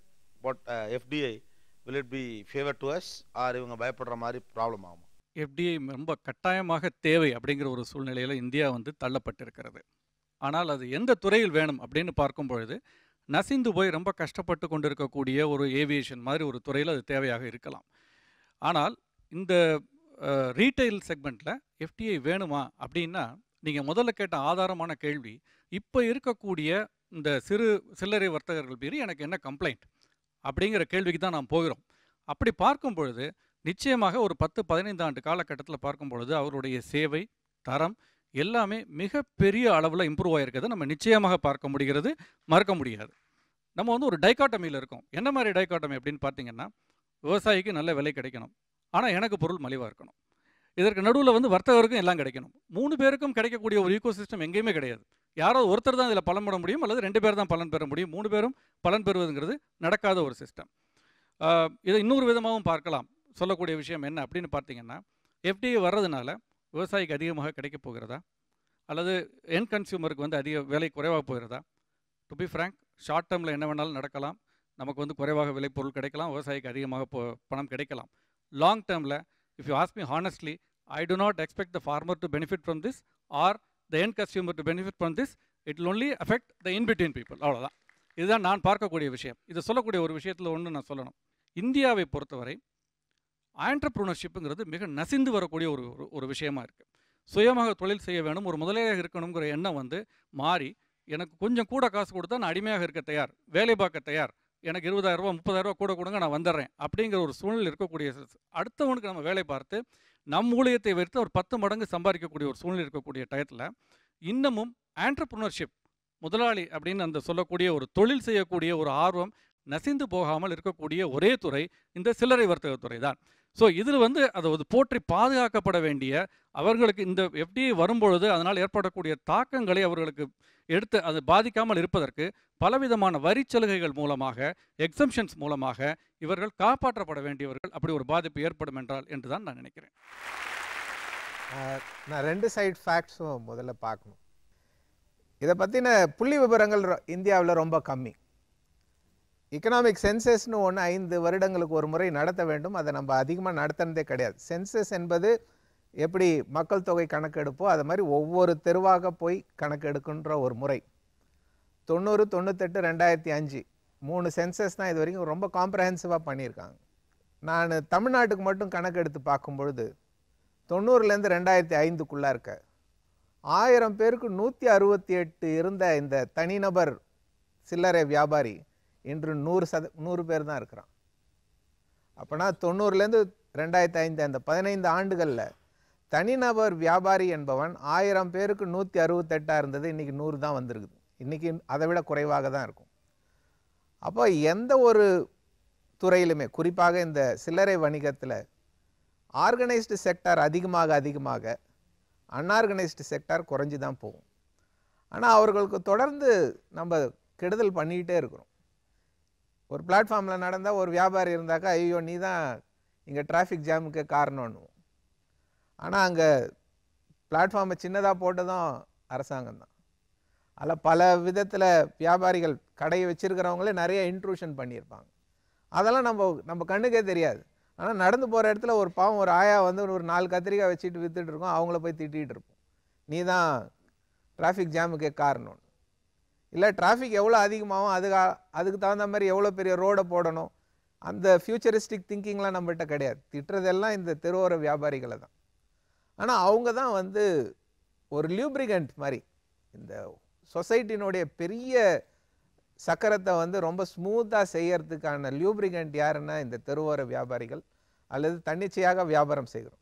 ஏன் இவங்க இதில் தள்ளப்பட்டிருக்காங்கன்னாக்கா, மற்ற துறைகளில் வந்து உள்ள நுழையிறதுக்கு ஒரு அடிப்படை கல்வி வேணும், ஒரு முதலீடு வேணும். ஆனால் இதில் எதுவுமே இல்லாத நீங்கள் அந்த தொழில் உள்ளார்க்க நுழைய முடியும். அப்போ வேறு எங்கேயுமே எனக்கு வேலை கிடைக்கல, எனக்கு வருவாய் இல்லைன்னா நிச்சயமாக நான் இதில் தான் வர முடியும். வேணால் அவங்கக்கிட்ட வரவங்க இந்த பணக்காரங்களாம் இது வரைக்கும் இவங்ககிட்ட வந்தவங்களாம் இப்போ வேணால் ஆர்கனைஸ்டு செக்டாருக்கு வேணால் போகலாம். அதனால் இவங்க பெரிய அளவில் ஒன்றும் சீரழிஞ்சிட மாட்டாங்க. அந்த எஃப்டிஐயில் வரவனுக்கு அவனுடைய ஷேர் மார்க்கெட் கம்பல்ஷன்லாம் இருக்குது. அவன் ப்ராஃபிட்லாம் அதிகமாக்கி காட்டணும். அவன் வந்து சமூக நலத்தோடு நான் வந்து மற்ற 90% பேர் 2 ரூபாய்க்கு வாங்கினாங்க, நான் மட்டும் 4 ரூபாய்க்கு கொடுத்து வாங்க போகிறேன்னு மார்க்கெட் ப்ரைஸை விட அதிகமாக வாங்க போகிறதில்ல. அதனால் அவங்க வந்தாக்கா ஒன்றும் விவசாயிகளுக்கு மிக குறைந்த விலையில் வாங்கிடுவா, இது அதிக விலை கொடுத்து வாங்குவாங்கன்றது நிச்சயம் கிடையாது. நம்மளுக்கு இந்த கன்சியூமர் ப்ராப்ளமில் என்ன இருக்குன்னா, அக்ரிகல்ச்சரல் ப்ராடியூஸில் இருக்கிற ஒரு பெரிய பிரச்சனை, இட் இஸ் சீசனல். அப்போ சீசனல்னு இருக்கும்போது இப்போ என்ன ஆகிட்டு இருக்குனாக்கா, நம்ம ப்ராசஸ்டு ஃபுட்டாக அதை கன்வெர்ட் பண்ணிகிட்டு இருக்கோம். இப்போ தக்காளி வாங்குறதுக்கு பதில் ஸ்பியூரி வாங்குகிறோம், இஞ்சி வாங்குறதுக்கு பதில் பேஸ்ட் வாங்குகிறோம், பூண்டு வாங்குறதுக்கு பதில் பூண்டு பேஸ்ட் வாங்குகிறோம். இல்லைன்னா மிளகாத்தூள் முன்னெல்லாம் பார்த்தீங்கன்னா வீட்டில் மிளகாத்தூள் அரைப்பாங்க, இப்போ மிளகாத்தூள் மல்லித்தூள்லாம் தனித்தனியாக வாங்கி நம்மளே கலந்துக்கிட்டு இருக்கோம். அப்போ இந்த ப்ராசஸ்டு ஃபுட்டுனுடைய கன்சம்ஷன் அதிகமாக இந்த வியாபாரிகளுக்கு அதிகமான லாபம் இருக்கும். நீங்களே யோசித்து பார்த்தீங்கன்னா, ஒரு 100 மூட்டை நெல் 1300 ரூபாயிலேருந்து 1400 ரூபாய் வரைக்கும் ப்ரீமியம் குவாலிட்டி நெல்லை வாங்க முடியும். அது அரிசி ஆகிட்டிங்கன்னா ஒரு 60 கிலோ வரும். 60 கிலோ 45 ரூபாய்க்கு விற்றீங்கன்னா 3000 ரூபாய். அரிசி நெல்லை விளைவிக்கிறதுக்கு 1300 ரூபாய். ஆனால் அது அரிசியாக மேலே இருக்கிற தோலை நீக்கி கட்டி விற்கிறதுக்கு கூட ஒரு 1600 ரூபாய். சரியா? முதலாளிகள் எங்கேயுமே முதலாளிகள் தான். அவன் வெளிநாட்டிலேருந்து வந்தாலும் சரி, உள்நாட்டில் இருந்தாலும் சரி. அப்போ முதலாளிகள் எதையாவது எக்ஸ்ப்ளாய்ட் பண்ணி தான் ஆகணும். அவன் லேபரை எக்ஸ்ப்ளாய்ட் பண்ணலாம், இல்லை ரா மெட்டீரியல் சப்ளையரை எக்ஸ்ப்ளாய்ட் பண்ணலாம், இல்லை கன்சியூமரை எக்ஸ்ப்ளாய்ட் பண்ணலாம். அப்போ இந்த எக்ஸ்ப்ளாய்டேஷனை குறைக்கக்கூடிய ரெகுலேட்டரி சிஸ்டம்ஸ் இந்தியாவில் உருவாயிருக்கானாக்கா இல்லை. இந்த எஃப்டிஐ லோக்கல் மார்க்கெட்டை எக்ஸ்ப்ளாய்ட் பண்ணாதுன்றது எந்த நிச்சயம்? அப்போ நீங்கள் WTO பிரகாரம் உள்நாட்டு கம்பெனிகளுக்கு எந்த சலுகைகள், எந்த கொள்கைகள் வச்சிருக்கிறீங்களோ அதே தான் வெளிநாட்டு கம்பெனிகளுக்கும் வைக்கணும். You cannot treat differently. அப்படி வரும்பொழுது இவங்களும் ஏற்றுமதி செய்வதற்கான சாத்தியங்கள் உண்டு. அப்படி ஏற்றுமதி செஞ்சாங்கனாக்கா இங்கே ஸ்கேர்சிட்டி வருவதற்கான சாத்தியங்களும் அதிகமாகிட்டே போகும். அதனால் எஃப்டிஐ இன் ரீட்டைலை நம்ம ஓரளவுக்கு சந்தேகத்தோடு அனுமதிக்கிறோம்னாக்கா, the only point they score is only with reference to investment in infrastructure, but on all other things they score very badly. Okay, so இது ஒரு பெரிய பூதம். ஆக்சுவலாக இதை நான் 2-3 லைன்ஸ்குள்ளேருந்து பார்க்குறேன். நான் அழகேஷ் பாண்டியன் சொன்ன பிரச்சாரங்களுக்கு, சரியான பிரச்சாரங்களுக்கு நடுவில் இதை தேடுகிறேன். இது பற்றிய முழுமையான புரிதல் இது வந்தால் தான் தெரியுங்கிற மாதிரி ஒன்று இருக்குது. இன்னொன்று, நாகப்பன் சொன்ன ஒரு விஷயம், நம்ம ஊரில் ஆண்டர்ப்ரனரியல் ஆட்டிடியூடே, ஒரு தொழில் தொடங்கணுங்கிற எண்ணமே ரொம்ப மலிந்து கொண்டு, ஒரு பிராண்டில் போய் நான் அசோசியேட் பண்ணிவிட்டு ஒரு 30,000 35,000க்கு ஒரு வேலை பார்த்துக்கிட்டு போயிடுறேன் அப்படிங்கிற ஒரு மனநிலை இருக்கிறப்ப, இன்னமும் இந்த ஆண்டர்ப்ரனரியல் ஆட்டிடியூடை, அந்த கேப்பபிலிட்டியை காப்பாற்றிட்டு இருக்கிறது சிறு வணிகர்கள் தான். 1 லட்ச ரூபா மாமாட்ட 1 லட்ச ரூபா கடன் வாங்கிட்டு பேங்க்கில் 1 லட்ச ரூபா லோனை போட்டு சேர்த்து வச்ச அதையும் அழிச்சிட்டோம்னா நம்ம ஐடென்டிட்டி என்னவாகும், நம்மளுடைய இண்டிபெண்டன்ட் எக்கானமி என்ன ஆகும் அப்படின்னு அந்த பயம் ரொம்ப நியாயமானதாக ஒரு பக்கத்துலேருந்து பார்க்க வேண்டியிருக்கு. பட் இதில் இந்த ஷோவை நடத்துனதுடைய பர்பஸ் சால்வாக இருக்குன்னு நான் நினைக்கிறேன். என்னென்னா, எஃப்டிஐ பற்றி நம்ம பொதுவாக வைத்திருந்த அபிப்பிராயங்கள் ப்ரோஸ் கான்ஸ் ரெண்டுலேயுமே கொஞ்சம் மாறி இருக்க வாய்ப்பு இருக்குது. பட் இது என்ன பண்ண போகுதுங்கிறது இனிமேல் தான் கொஞ்சம் கொஞ்சமாக தெரியும். பட் ஒரு லைனை நம்ம கையில் எடுத்துக்க வேண்டியிருக்கு. இன்ஃப்ராஸ்ட்ரக்சரும் பணமும் உள்ளே வருது, ஆனால் ரெஸ்ட் ஆஃப் த திங்ஸில் எனக்கு சந்தேகம் இருக்குது அவர் அப்படின்னு சொல்கிறார். இவர் ஒரு இண்டிகேட்டரை முன்வைக்கிறார். நீங்கள் விரும்பினாலும் ஒருபாடி வந்துருச்சு, it is there. So let us prepare ourselves to face it. We have to be alert. We have to update ourselves. அதை விட்டுட்டு எனக்கு போட்டியே வேண்டாம், நான் எப்படியா நான் மட்டும் அந்த மார்க்கெட்டை கையிலே வச்சுக்குவேன், அந்த நிலைக்கு இனி முடியாது. நீங்கள் நம்ம இப்போ குளோபலைஸ்ட் எக்கானமிக்குள்ளே வந்துட்டோமோ, பட் கவர்மெண்ட் சைட் யார் ஒரு எக்ஸிக்யூஷன் மெக்கானிசத்தில் பவர்ஃபுல்லாக இருக்காங்களோ, and experts like these people, இந்த writers like them and critics like him, இவங்க எல்லாரும் இந்த எஃப்டிஐயை தொடர்ந்து கண்காணிக்கணும், அது பற்றிய புரிதலை சரியான அளவுக்கு ஏற்படுத்தணும்னு. எல்லாத்தையும் தாண்டி இப்போ நான் பார்த்த வரைக்கும் எக்ஸ்பர்ட்ஸுக்குமே இதுக்குள்ள மனசுக்குள்ள ஒரு சின்ன குழப்பமும் போராட்டமும் நடந்துக்கிட்டே தான் இருக்குன்னு நினைக்கிறேன். சில்லறை வர்த்தகத்தில் அந்நிய நேரடி முதலீடு, pros cons. Stay tuned with us. இது Aachi gulab jamun mix Neeya Naana powered by Pran India TMT கம்பிகள். Stay tuned. நீங்கள் பார்த்துக் கொண்டிருப்பது உங்கள் Vijay. Welcome back to Aachi gulab jamun mix Neeya Naana powered by Pran India TMT கம்பிகள். நியா நானாவில் 2 பேருக்கு இப்பொழுது பரிசு. இந்தியா போன்ற ஒரு மிக்சட் எக்கானமி இருக்கக்கூடிய நாட்டில் எளிய மனிதர்களுக்கான அந்த தேசத்தில் அவங்கள பற்றின குரலை எப்பொழுதுமே உயர்த்தி பேச வேண்டிய பொறுப்பு எல்லோருக்குமே இருக்கிறது. அதை தொடர்ந்து ரெப்ரசன்ட் பண்ணிக்கிட்டே இருந்த அவரை அந்த மன உணர்வை பாராட்டணும் அப்படிங்கிறதுக்காகவே இந்த பரிசை நம்ம அவர் கொடுக்கணும்னு ஆசைப்படுறோம். திருச்சி சிங்கப்பூர் ஹார்ட்வேர்ஸ் வழங்கும் ஒரு கலர் டிவி பரிசு சார் உங்களுக்கு தான். போட்டிங்கிற ஒரு கவர்ச்சிகரமான ஒரு வார்த்தை. ஒரு கடலுக்குள்ள ஒரு பெரிய சுறா மீனும் ஒரு குட்டி மீனுமா போடும்போது வா 2 பேரும் போட்டி போடலாம், நானும் வாயை திறந்து உன்னை முழுங்குறேன், நீ வாயை திறந்து என்னை முழுங்குறேன், ஒரு சமமாக போட்டி போடுவோன்னு சொல்லிச்சான். என்ன நடக்குன்னு நமக்கு தெரியும். அதுபோல தான் ஒரு வால்மார்ட்டோ இல்லை இங்கே உள்ளூர் பெரிய ஏகபோக நிறுவனமோ அது வாயை திறக்கிறதுக்கும் லோக்கலில் கடை வச்சுக்கிட்டு ஒருத்த வாயை திறக்கிறதுக்குமான வித்தியாசம் இருக்குது. அதை புரிஞ்சு கொள்ளாமல் ஏதோ சமமான லெவலில் போட்டி நடக்கும்.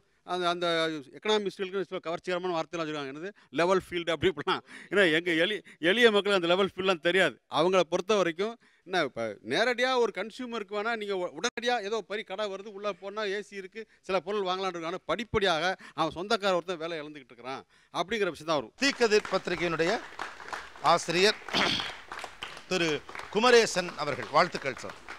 Best wishes sir. Thank you sir. Thanks for coming. Thank you. Actually இந்த சைடில் கொஞ்சம் எக்ஸ்பர்ட்ஸ் கூட அதை பற்றி எழுதுகிறவங்க, அதை பற்றி பிளாகில் பேசுகிறவங்க, அதை பற்றின ஒப்பீனியன்ஸை முன் வைக்கிறவங்களாம் நிறைய பேர் நிறைய விஷயங்கள் ரொம்ப டீட்டெயில்டாக பேசுனாங்க. மேபி மேலே இருக்கவங்களுக்கு அவங்களெல்லாம் இவ்வளோ நேரம் பேச விட்டாங்களேன்னு கோவம் வரக்கூடிய அளவுக்குலாம் பேசியிருப்பாங்க. பட் கண்டென்ட்டாக நீங்கள் டெலிவிஷனில் பார்க்குறப்ப தெரியும் இது எவ்வளோ முக்கியமான விஷயம் போய் சேர வேண்டியிருக்கு. அதனால தான் அந்த ஸ்பேஸ் நம்ம கொடுத்துருப்போம் அப்படின்னு சொல்லிட்டு எல்லாருமே பேசினாலும் ஒருத்தர் ஒரு கரெக்டான வார்னிங் பெல்லும் அடித்தார். இதை எப்படி கவனிச்சுக்கணும் நம்ம அப்படிங்கிறதையும் அவர் முன் வச்சார். இந்தியாவை பொறுத்தவரை ஆண்டர்ப்ரூனர்ஷிப்புங்கிறது மிக நசிந்து வரக்கூடிய ஒரு விஷயமா இருக்குது. சுயமாக தொழில் செய்ய வேணும், ஒரு முதலாளியாக இருக்கணுங்கிற எண்ணம் வந்து மாறி எனக்கு கொஞ்சம் கூட காசு கொடுத்தா நான் அடிமையாக இருக்க தயார், வேலை பார்க்க தயார், எனக்கு 20,000 ரூபா 30,000 ரூபா கூட கொடுங்க நான் வந்துடுறேன் அப்படிங்கிற ஒரு சூழ்நிலை இருக்கக்கூடிய அடுத்தவனுக்கு நம்ம வேலை பார்த்து நம் ஊழியத்தை வைத்து ஒரு 10 மடங்கு சம்பாதிக்கக்கூடிய ஒரு சூழ்நிலை இருக்கக்கூடிய டயத்தில் இன்னமும் ஆண்டர்ப்ரூனர்ஷிப் முதலாளி அப்படின்னு அந்த சொல்லக்கூடிய ஒரு தொழில் செய்யக்கூடிய ஒரு ஆர்வம் நசிந்து போகாமல் இருக்கக்கூடிய ஒரே துறை இந்த சில்லறை வர்த்தகத்துறை தான். ஸோ இதில் வந்து அதை போற்றி பாதுகாக்கப்பட வேண்டிய அவர்களுக்கு இந்த எஃப்டிஐ வரும்பொழுது அதனால் ஏற்படக்கூடிய தாக்கங்களை அவர்களுக்கு எடுத்து அது பாதிக்காமல் இருப்பதற்கு பலவிதமான வரி சலுகைகள் மூலமாக எக்ஸம்ஷன்ஸ் மூலமாக இவர்கள் காப்பாற்றப்பட வேண்டியவர்கள். அப்படி ஒரு பாதிப்பு ஏற்படும் என்றால் என்று தான் நான் நினைக்கிறேன். திரு நாகப்பன் அவர்கள் அவருக்கு அந்த பரிசு கொண்டாங்க. திருச்சி மங்களன் மங்கள் வழங்கும் ஒரு கிஃப்ட் வவுச்சர். ஒரே ஒரு தடவை தான் பேசினார். பட் அதில் பொதுமக்கள் அதை எப்படி ஹேண்டில் பண்ணணுங்கிற ஒரு விஷயம் வந்தது. Thank you sir. Thanks a lot. All the very best. Thank you. Thanks to mister வில்லேன் and our expert. It was very nice. கொஞ்சம் கவனித்து இந்த ஷோவை நீங்கள் பார்க்கணும் அப்படின்னு கேட்டுக்கிறேன். நிகழ்ச்சியுடைய ஆரம்பத்தில் இருந்து நான் சொல்கிற விஷயம், சில விஷயங்கள் வந்து மக்கள் மீது இருக்கக்கூடிய நம்பிக்கையில் செய்கிறது உண்டு. இது போன்ற தலைப்புகள் எல்லாம் ஆங்கில செய்தி ஊடகங்களில் மட்டும்தான் பேச முடியும்னு ஒரு பேச்சு உண்டு. பட் நீ என்னன்னா இதை ப்ரூவ் பண்ணி காட்டியிருக்கு. இதுக்கு முன்னாலேயும் இந்தியன் எக்கானமி பற்றி பேசியிருக்கு. இந்தியாவில் இருக்கக்கூடிய ரொம்ப நுணுக்கமான பொருளாதாரம் சார்ந்த கூறுகளை மிக ஆதாரத்தோடு வச்சு சக்ஸஸ்ஃபுல்லாக பண்ணியிருக்கு. பிகாஸ் ஒரு விஷயம் மக்களுக்கு போய் சேரணும் அப்படிங்கிற அந்த நம்பிக்கையோடு இந்த ஷோ செய்யப்பட்டிருக்கு. நிகழ்ச்சியில் கலந்து கொண்ட அனைவருக்கும் கோபிநாத்தின் நெஞ்சார்ந்த நன்றிகள். இது ஆச்சி குலாப் ஜாமுன் ஸ்னியா Naana power by Ran India TMT நன்றிகள். நன்றி, வணக்கம்.